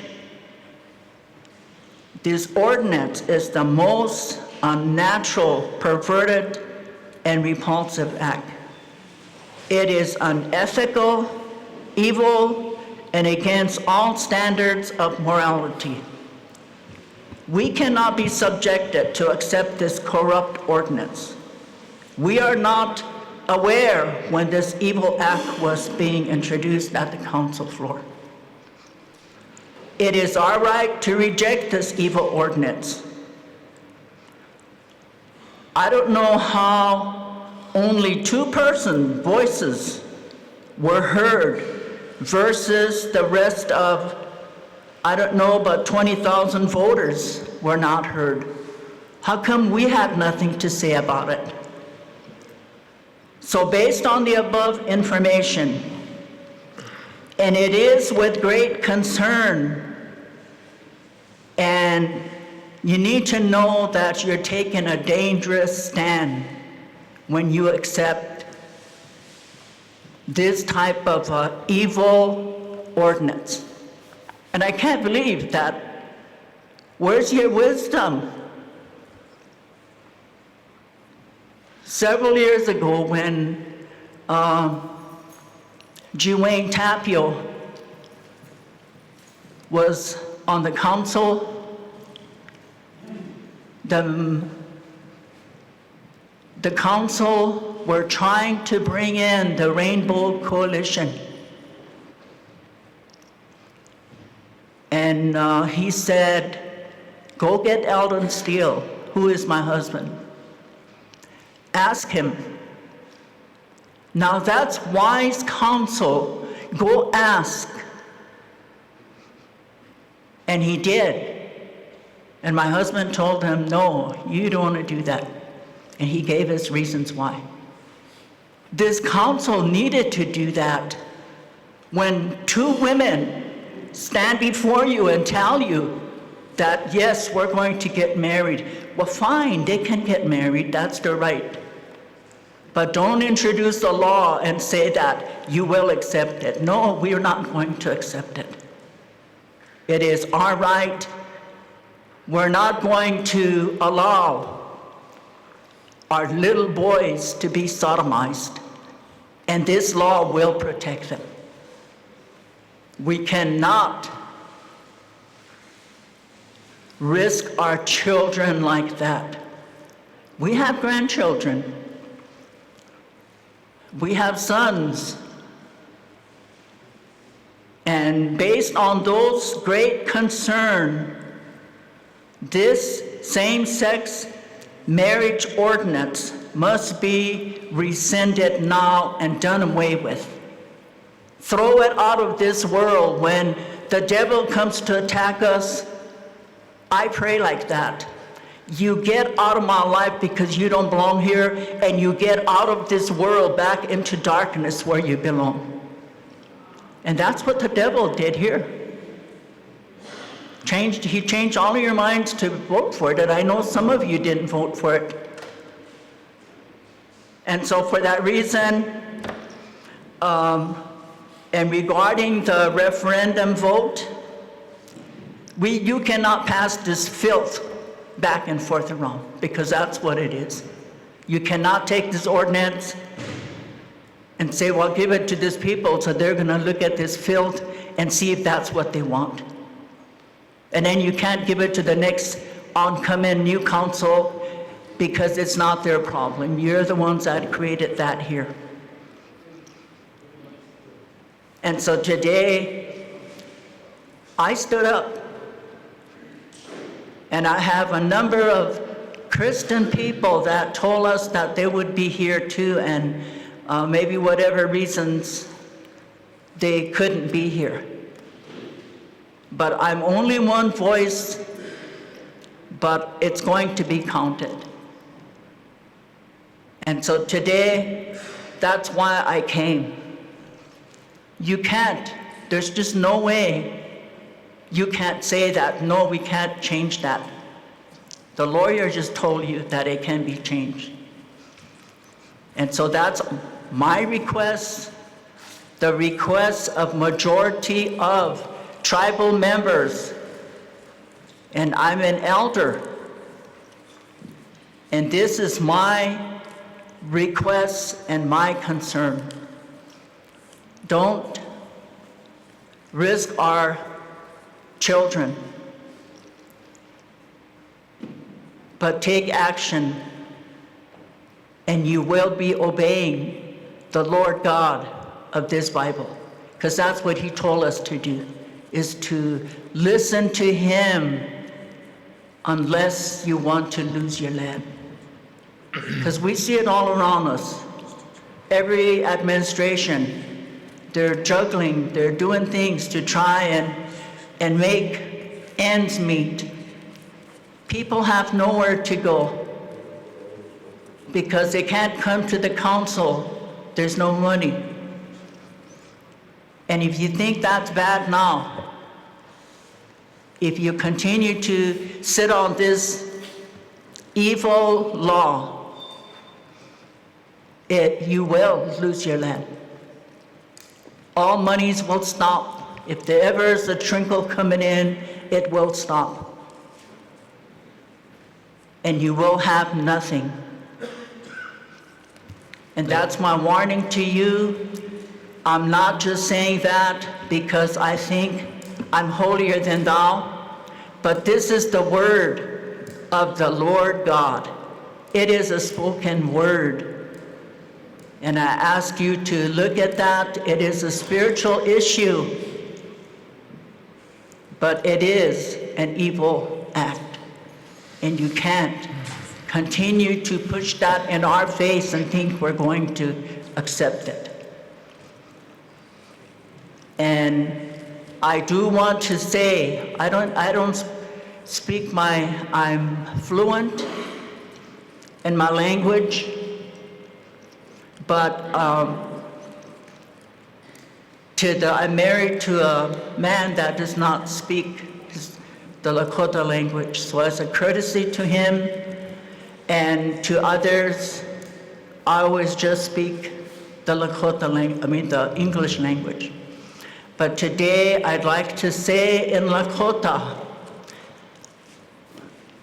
Tehia Oya Angsto. When you took this,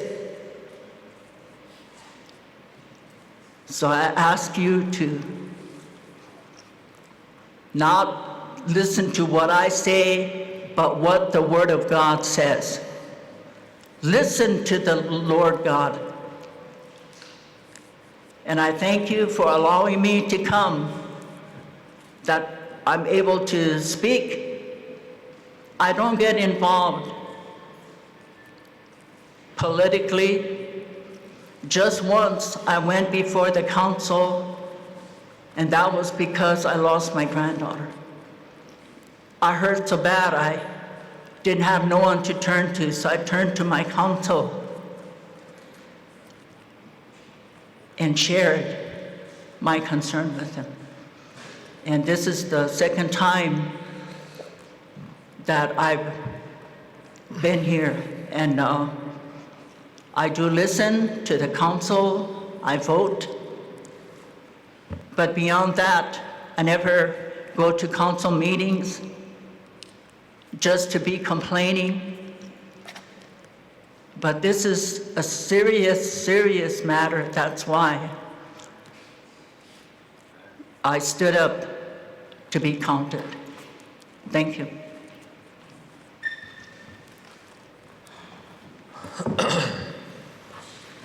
Thank you. Well, that was really heavy. But I don't know, I feel like I need to say something. And as a chairman elected at large, I have a duty to everyone. And I appreciate the knowledge of that way of life, of the Bible, but that was really hurtful to me to hear. And unfortunately, I was baptized in the Roman Catholic Church, but if there was a way I could unbaptize myself, I would unbaptize myself. Because I believe in the Lakota way of life. And Grandma and Grandpa told me that two spirits are real, that two spirits are sacred, and that two spirits have a place in our society, in our way of life. And as a veteran, I fought for everyone's right to freedom, meaning freedom of religion, freedom to partner who they want to partner, freedom to be free. And that's, I don't know. I mean, when our young people are struggling and are taking their own lives because they're not being accepted or they're not properly being acknowledged within our society, I believe, I believe that they do hold a place and that we do need to protect them and we do need to encourage them to be who they want to be. And those young people and in our two-spirit societies that are listening, that just had to hear,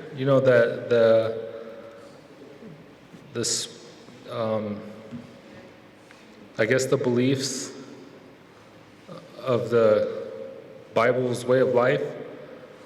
I mean, that's everybody's right to choose which religion they want to follow and who they want to believe in.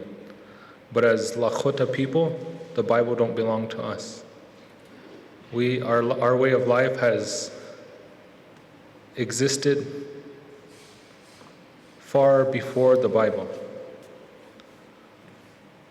And, before I was baptized a Roman Catholic, I was a Lakota.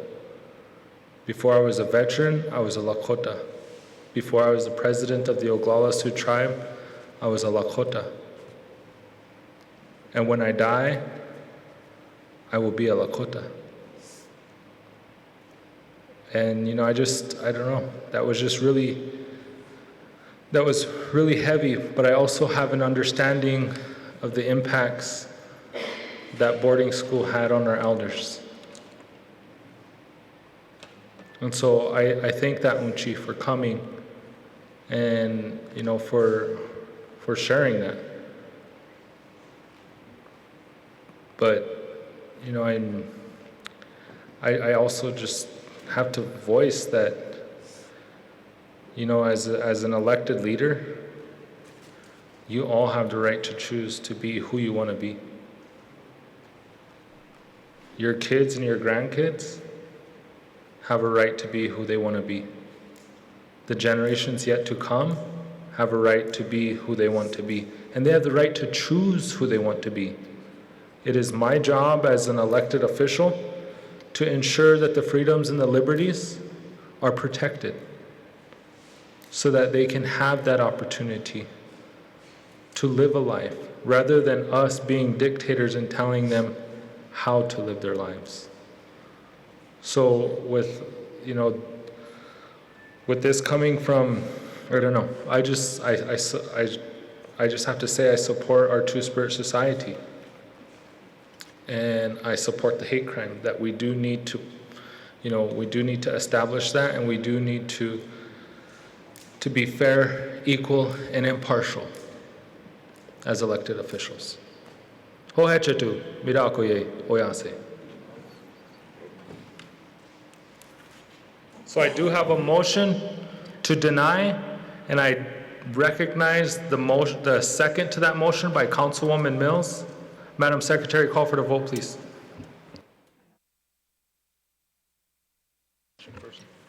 Jim Meeks.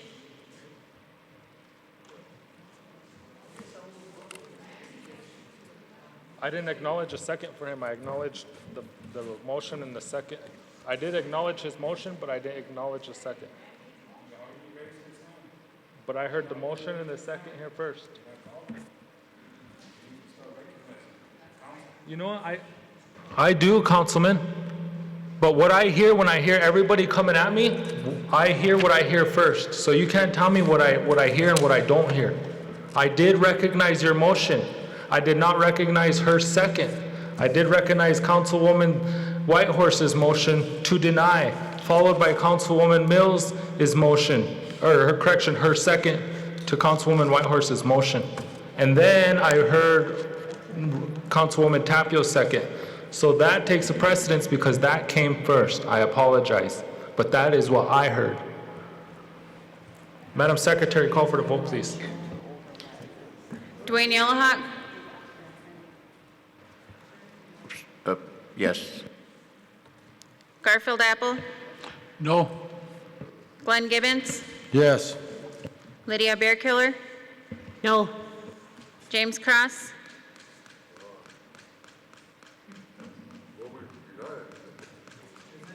Their motion to rescind that. Porcupine District. The motion to rescind the ordinance of the same-sex marriage.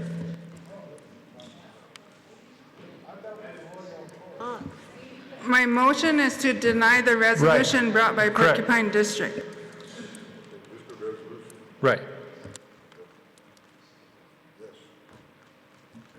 Sonia Little Hawk Weston. Here. Vincent Tulance. No. Craig Dillon. Cora Whitehorse. Yes. Valentina Merdanian. Here. Ryan Jumping Eagle. Yes. Bo Little White Man. Yes. Chancey Wilson. No. Randy Laysbad. No. Richard Greenwald. Yes. Nikina Mills. Yes. Robin Tapio. No.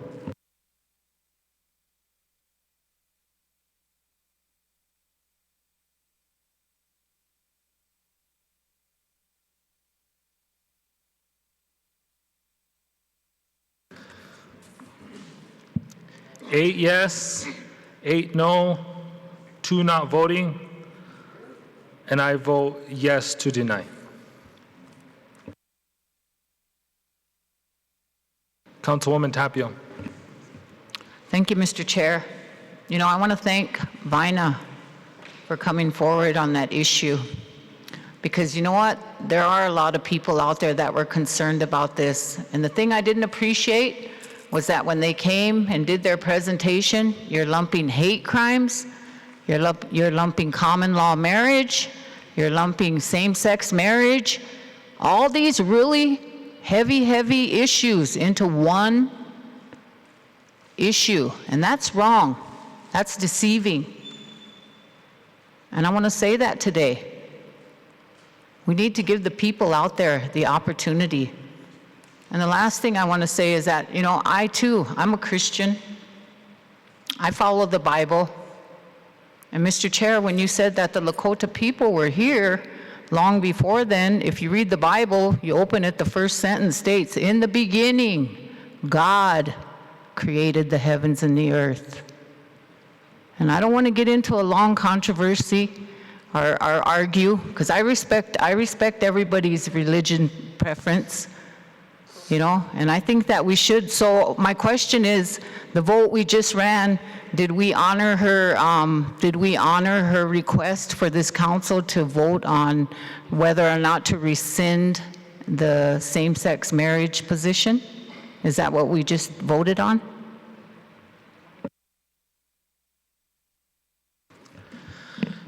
What you voted on was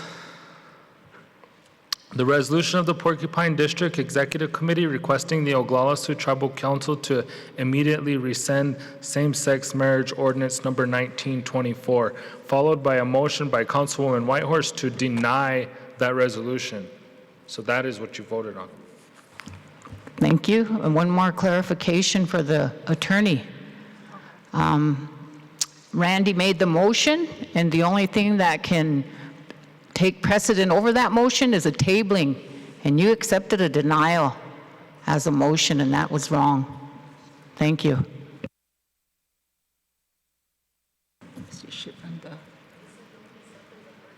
I did.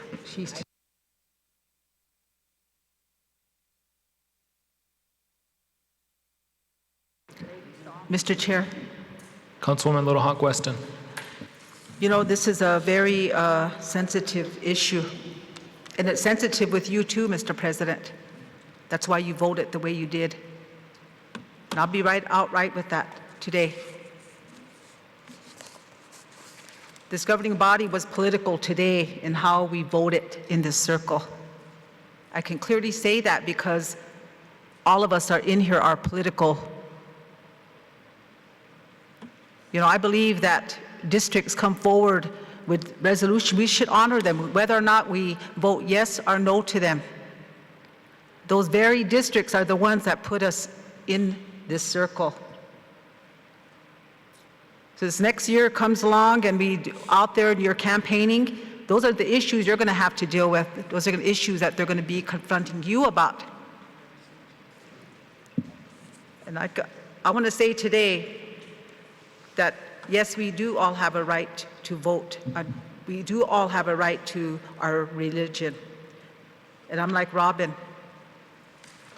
I believe in the church, and that's why I go every Sunday.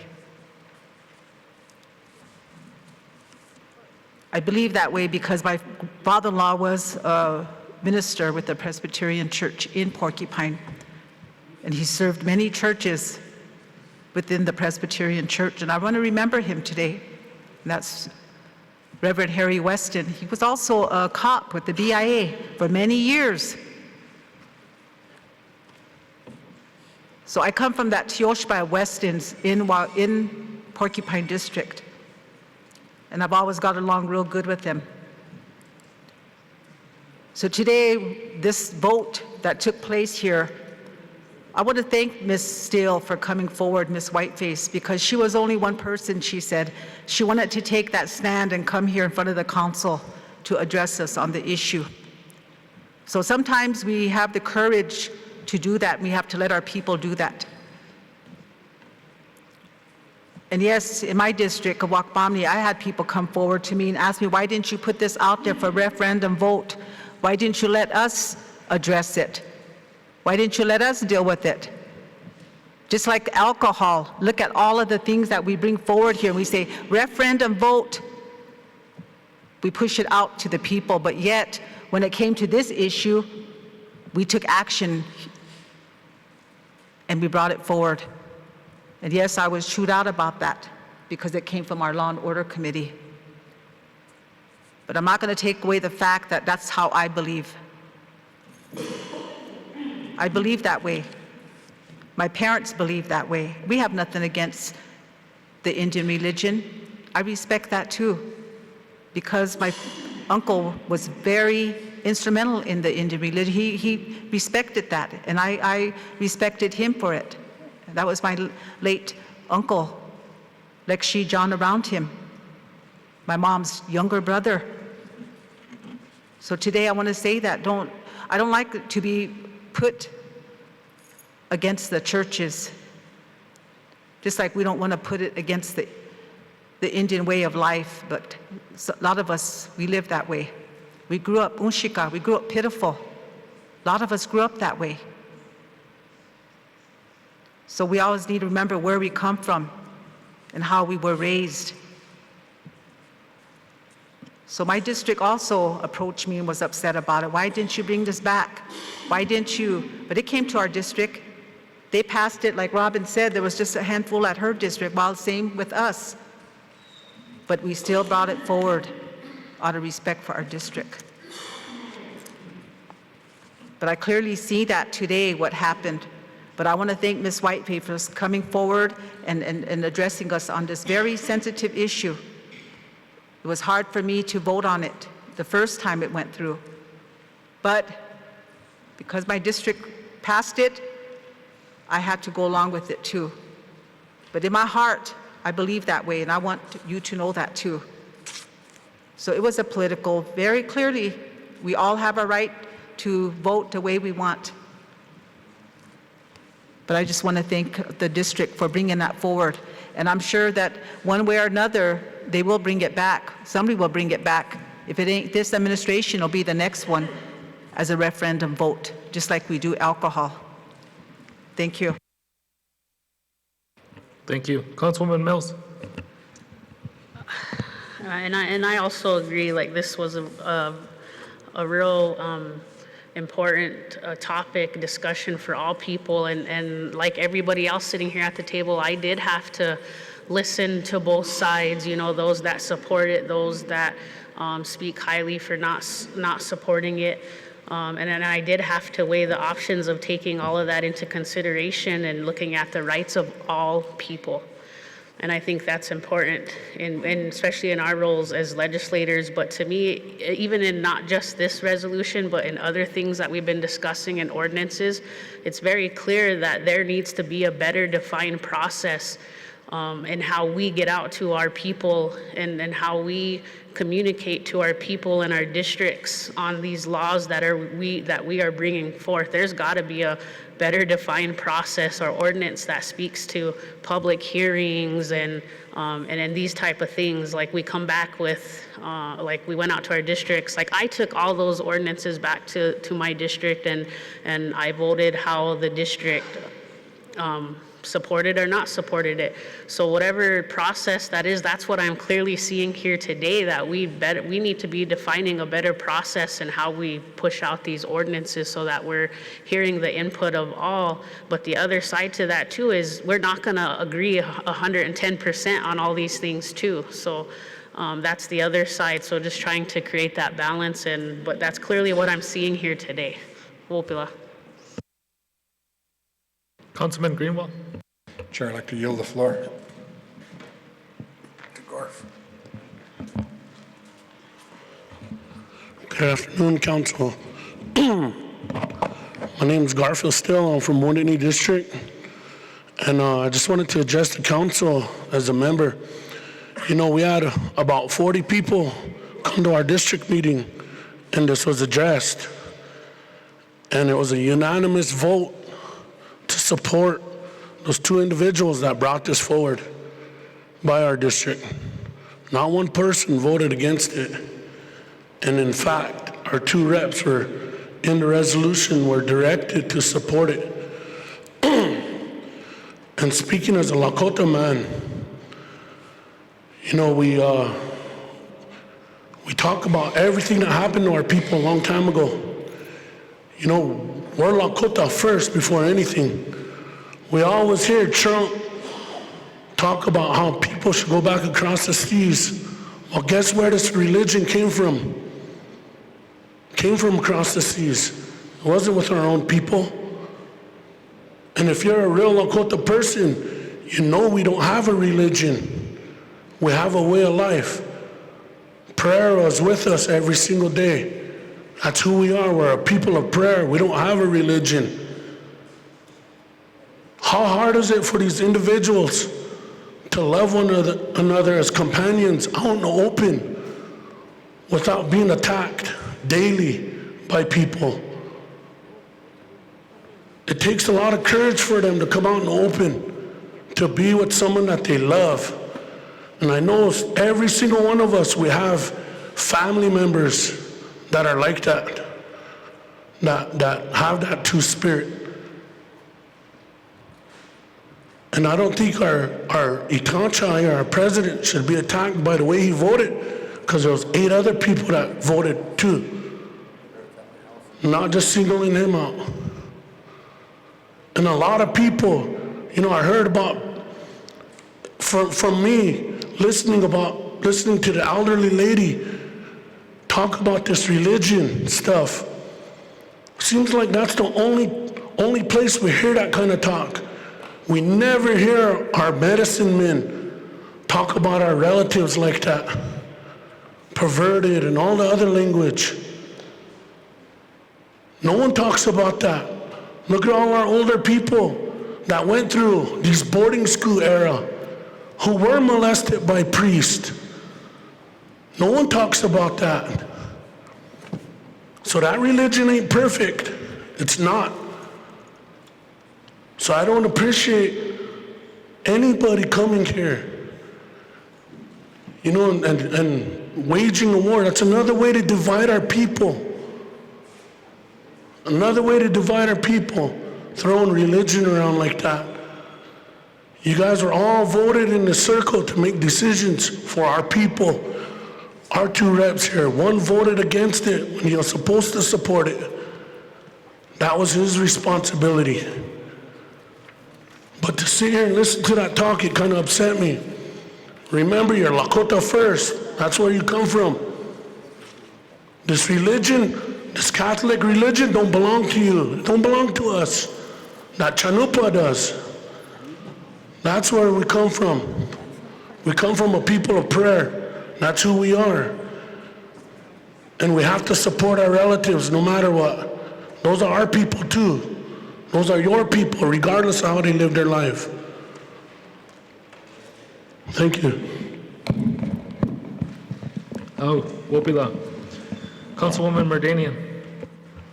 So clarification, the resolution asking for the referendum vote on this, that's still on the table, right? Okay. I was confused in regards to which one we were looking at and voting on, but the reality is this is, like it's all been said, we represent everybody, and our way of life is who we are. That's the bottom line. And so in regards to that, we've got to think of the future and plan for the future. And our ancestors did this generations ahead. They didn't just look at next week, next month, next year. They looked at 40 years down the road, 100 years down the road, and how do we plan for that future?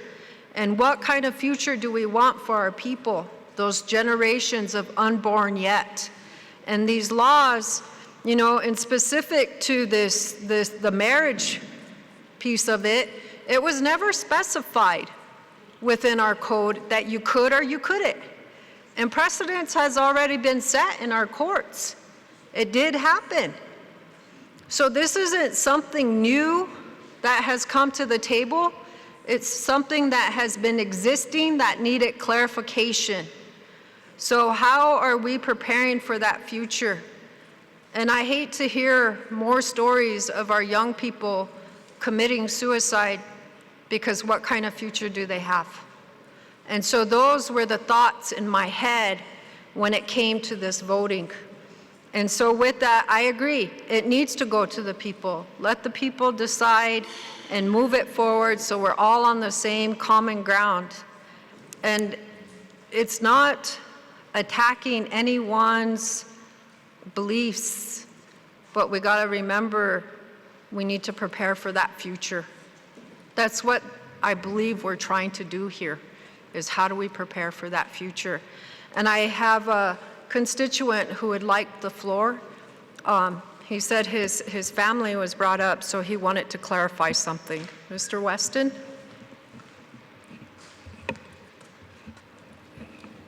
How me take up a chante Weston a per cheese up a lo ki lecha ki nacha yanka cha daku rogla kaecha oyate ki they're going to be affected. Our people and everything you do, everything you talk about. And I know my sister-in-law mentioned my father and our family, and I wanted to also, bring in a point of view from some of our family. I think that no one speaks. Everybody has their opinions and different things that they talk about. And today is a very difficult issue. But in our Lakota way, the Winkta never was an issue. The two-spirited was never an issue. People were accepted as who they were. If you had somebody who was a contrary, heoka, that was never an issue. They were accepted as who they were. In our Lakota culture, it wasn't about judgment of each other. It was about respect and finding everybody's place within our people. It didn't matter of who a person was. Every person was accepted and they had something to offer. And in my family, we have two-spirited people. And every time I see them, I hug them. And I tell them how much I love them. I don't judge them, but they have their place within our families. Some of us have people who are two-spirited, and we accept them as who they are. This part of the culture was who we are. And as we progress and as we bring in other worldly views, then things start to change a little bit. So we have issues such as this that's here today in front of us. And this is the evolution that our children live in these societies. They live in this society. And I remember going into schools, working with children. And one of the issues all of us, we talk about is bullying. And guess how much our children, our takojas, who are two-spirited, get bullied in school. They get made fun of.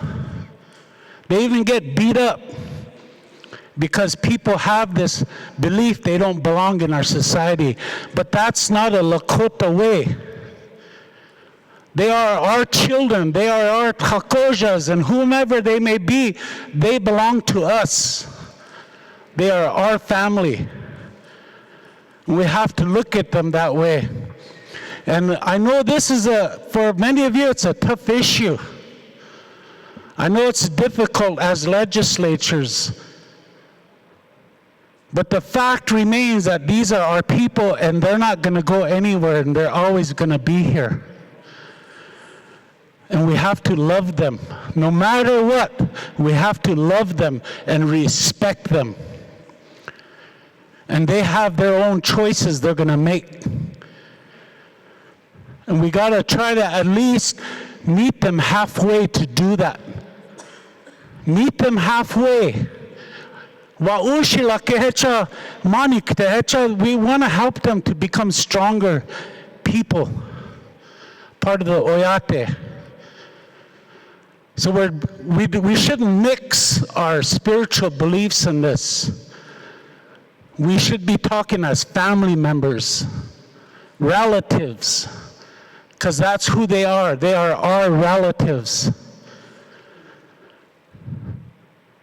And we have to look at it as Wola Kota. That's who they are. So I really want to, I know this is a hard issue for you, but I know that as a member of this tribe and looking at what was done, that was a bold step you took.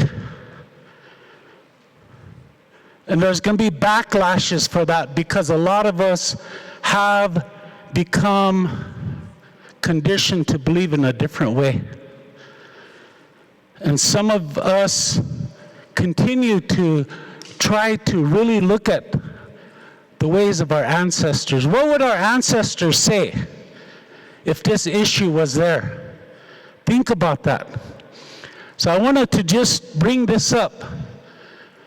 And to me, our two-spirited relatives, I hope that you have them in your hearts, not just in the mind. They're your relatives too. Hoheche tula, wopila.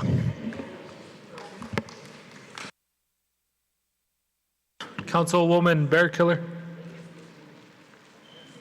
Oh, I was gonna just motion to move forward now. I think we've been on this issue. Thank you. Okay. Mr. Laysbad, your second resolution.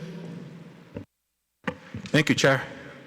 The second resolution, resolution of the Porcupine District Executive Committee requesting the Oglala Sioux Tribal Council to approve referendum election regarding the same-sex marriage during the tribal general election held on November 3rd, 2020.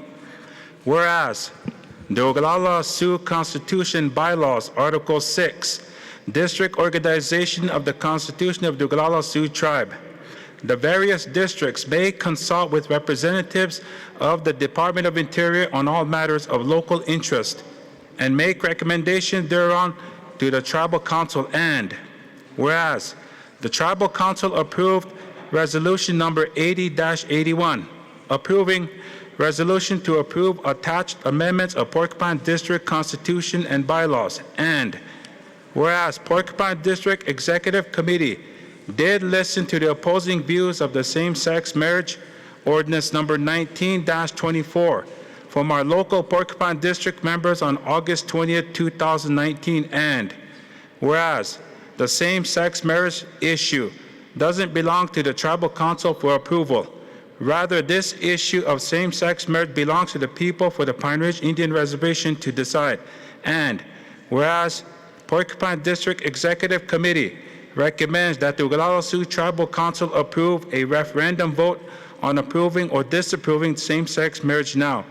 Therefore, be it resolved that the Porcupine District Council hereby request the Oglala Sioux Tribal Council to approve referendum election regarding the same-sex marriage issue during the tribal election held on November 3rd, 2020.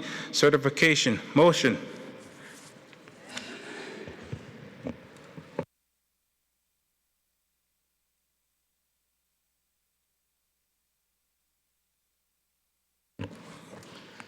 Did you make a motion with that, Mr. Laysbad? Second by Councilwoman Tapio. Councilwoman Whitehorse? I'm going to make a motion to table indefinitely, and if they want to bring it back, they could do a petition. I got a motion to table. Councilman Gibbons? I got a motion and a second to table. Madam Secretary, call for the vote, please. Jimmy? Hold on, Chair. Which one are we running? Tabling motion takes precedence.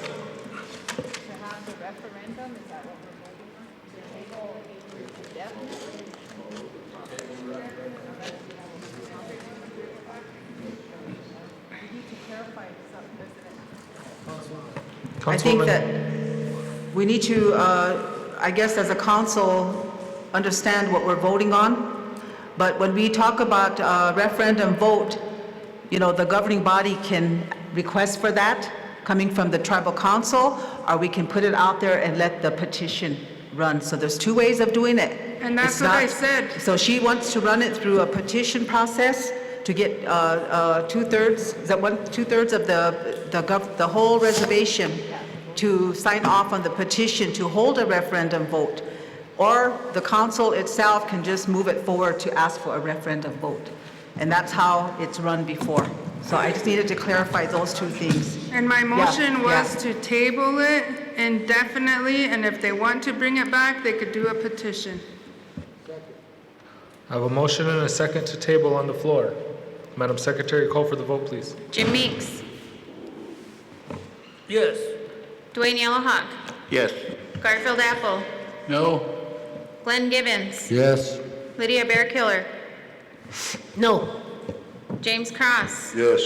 Sonia Little Hawk Weston. Here. Vincent Tulance. No.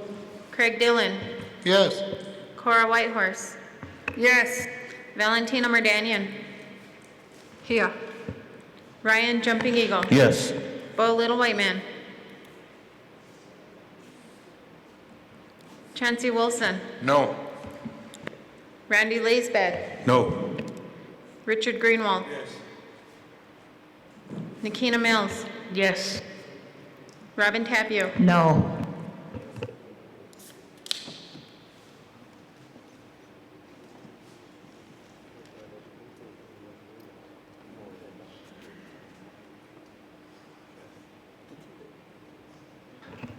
Nine yes, 8 no, 1 not voting, motion carried. Councilwoman Bearkiller? Just for the record, this issue, this one that we are discussing and two resolutions was one that never went out to the districts, that never had our council's input on it. It came to the law and order and it was moved onto the floor. And so that's why I was voting to see if we could get it back out there. Have nothing against anybody, it's not discriminating, but I think the people should have had a voice in it. Okay, so after this incident or this ordinance that went out like that, we're putting everything out there to the districts to bring back, because this same-sex marriage issue was out there and the people didn't put the input into it. It just went from the law and order and onto this floor. It was moved really fast, and that's why there's opposition, but they never had a chance to oppose it. Yeah, but then the people didn't have a chance to put their input into it. The districts didn't bring in resolutions supporting it. And they said they went out to the districts. Some of the districts maybe they went out to, but our district didn't meet, so they didn't get to our district. And that's the reason why I was trying to, vote to put it back out there for the people. But just for the record, that's how this one came out. And so after that, every recommendation on that law and order code, that's why we pushed it back out there, so districts are bringing support or non-support for them because of this first incident with this first law. Thank you. Thank you. Councilman Apple? I'd like to let the people out there know that when council passes a law, and I've been at this for 40 years now with this law business, everybody has to know the laws that affect them, that are going to affect them, even down to the person who has no home, walking around homeless. Even they have to know about these laws. When you don't know about these laws and they can affect you negatively, and I don't think our people need to feel left behind because of these laws. They get thrown in jail. They have to go to court in the stripes, ridiculed, and we're bringing that on our own people. And what I'm saying is the 40 people that voted in my district, with all due respect, they're not the only people that live in our district. We got a voting block of 800 people, and those are the ones I'd like to get the information to. I don't have no problem with the Two-Spirit rainbow or whatever it's called. I have no problem with that, but I want the people in my district to know these laws first and let them vote on it. A good idea is what they brought here, a referendum. That would be a sure way to get them out so they could all have a vote. But that's what I'm pushing for, to let all the people know in my district just what is happening with these laws. Maybe they want to say yes. Maybe they want to say no. It don't matter as long as they get a vote. That's the right of the people. That's what I'm looking for. It don't matter what issue it is. You got to make sure that they have that right to vote, a right to say so. Yes or no. Thank you. Thank you. Councilwoman Whitehorse? Thank you. I'm glad you didn't call me earlier because I was a little angry and I would have said a lot of things that probably shouldn't have been said. So I'm not going to say them now. But same-sex marriage was never illegal.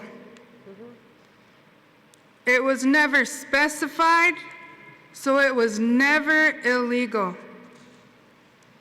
Now that we have specified it, people are having fits. And to me, that's totally crazy. There's a lot of different reasons for a couple to be married. There's several life insurance. If you're not married, you can't insure your partner. Health insurance. If you're not married, you can't insure your partner. Adopting a child. Do you know how hard it is to adopt a child as a single person? You have to be a married couple to adopt children. It doesn't matter if you're a man or a woman, or a man and a woman, or a man and a man, or a woman and a woman. And all of a sudden, now there's processes. When before every ordinance that we passed was passed this exact same way. And is it just because it refers to same-sex people? Why is that? Isn't it like 2019 now? Aren't we all Lakota? Isn't our whole basis of our society compassion? Isn't it? Am I wrong? Isn't it the whole basis of Christianity, acceptance, and love? Does that not matter? Whenever we pass laws, for as long as I can remember, and I haven't been at this for 40 years, but I have been at it for almost 20. If your district is not having district meetings, what do? You know what I do?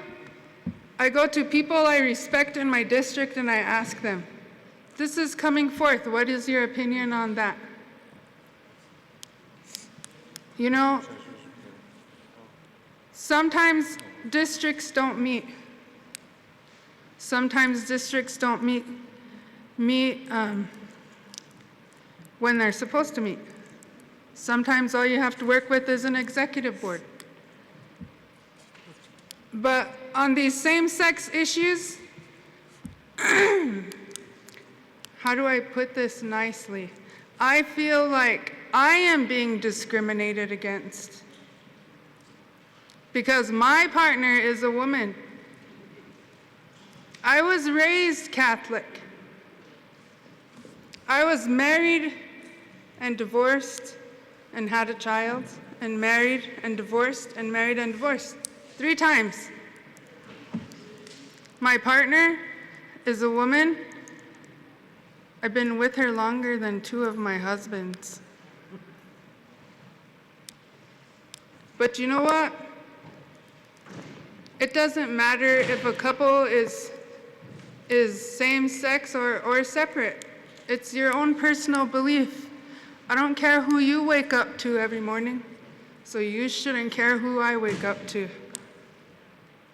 If it bothers you that much, then maybe you need to help support me somehow, you know, like pay my electricity bill or something.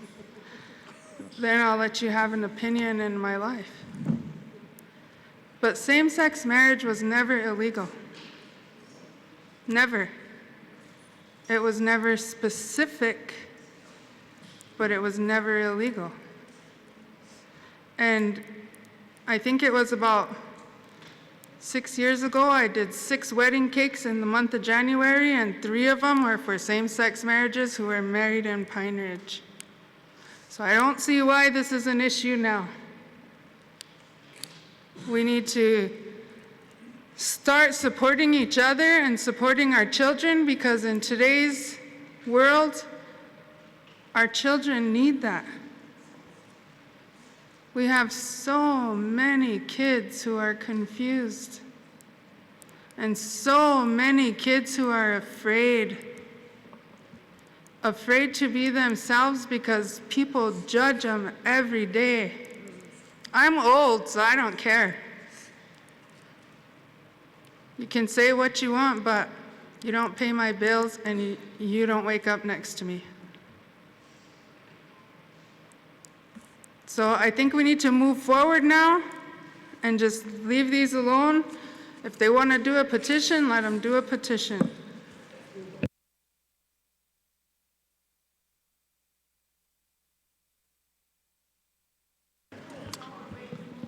That concludes it for the Porcupine District.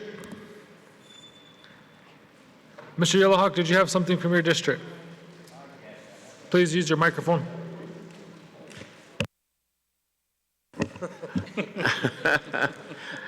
You know, I've been listening to all this time, and we can go on all night.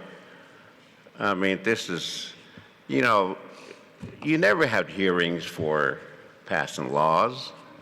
You just did out of the council. All of a sudden, you decide to go back to the people for hearings. I mean, I work in different places, the tribes, they go have hearings, and then they come back and pass the laws or reject it. This tribe never had them hearings, and your constitution does not allow you to do that. You can do that. Then all of a sudden, you guys want to take it back to the people? What is this? Quit politicking. You know, that's all you've been doing, all these politicking all this time. Let's be honest, be true, and be true to the people who represent. I have a community member for Eagle Nest to have the floor. It's Chips.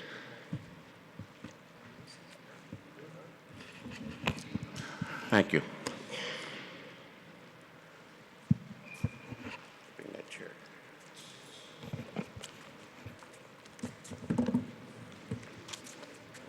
State your name for the record. Good evening, Council, Mr. President. So, my name is Julia Chips, and I live in Wombly. I'm from the Eagle Nest District.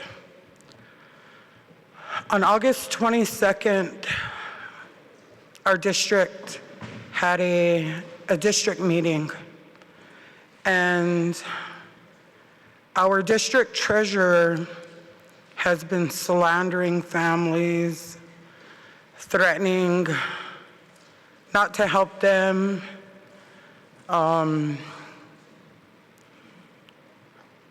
even posted on Facebook she wasn't helping a certain family because they didn't vote for her.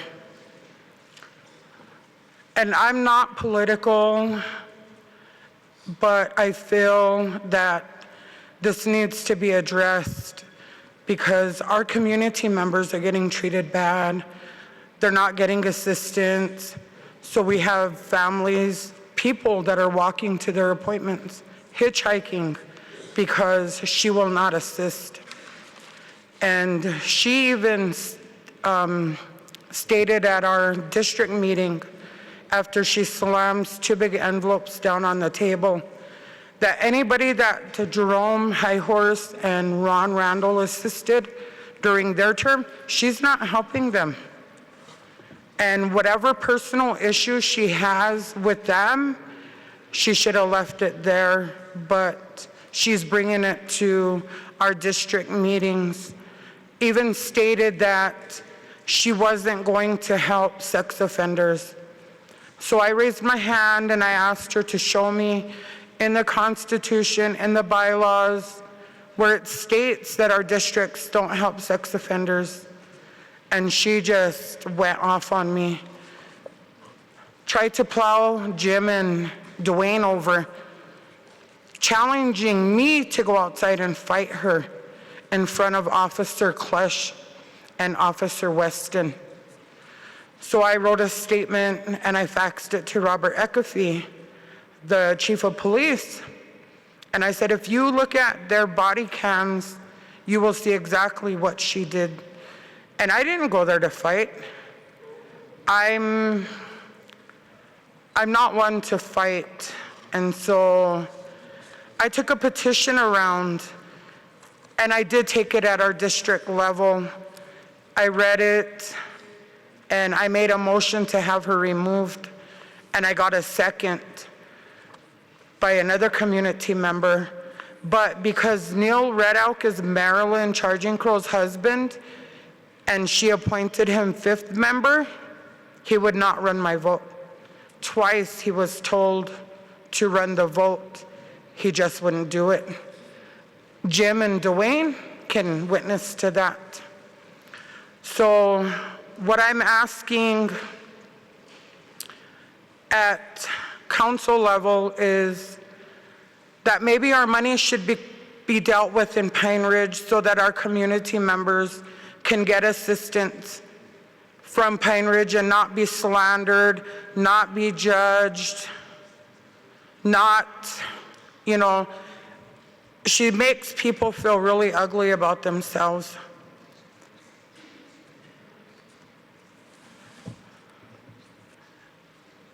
I don't know if I make a motion here but I did bring my petition, and the entire district meeting was voice recorded, and Dean Patton, the comptroller, has that, and you can listen to everything at our district meeting on how she was talking to everybody.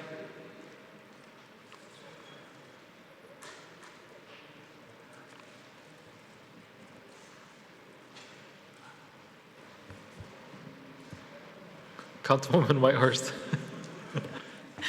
I think that normally what they do from the districts is they take it to Dean, because Dean oversees the districts, and then Dean will bring it to Finance Committee with a recommendation. Okay. So should I give my petition to him then? Yeah. Okay, I'll do that. Okay. All right, thank you. Councilwoman Little Hawk Weston. That's what I was going to say, I know they're having an issue in Eagle Nest District, but, sometimes as districts, we run into this kind of issues. So I think now that Ms. Whitehorse said this, what to do, and I think we've been kind of working with Mr. Patton already on issues. So we'll bring it to finance too. And then maybe hopefully we'll get some resolution out of it. Thank you. Yeah, because Dean will review everything past, and then he'll bring it forward with the recommendation. Okay. That concludes everything for our districts. Can we take a break? Yeah, we'll take a 5-minute break. I do want to say, and I applaud our districts for making us work. That was a lot from our district. Okay, 10 minutes.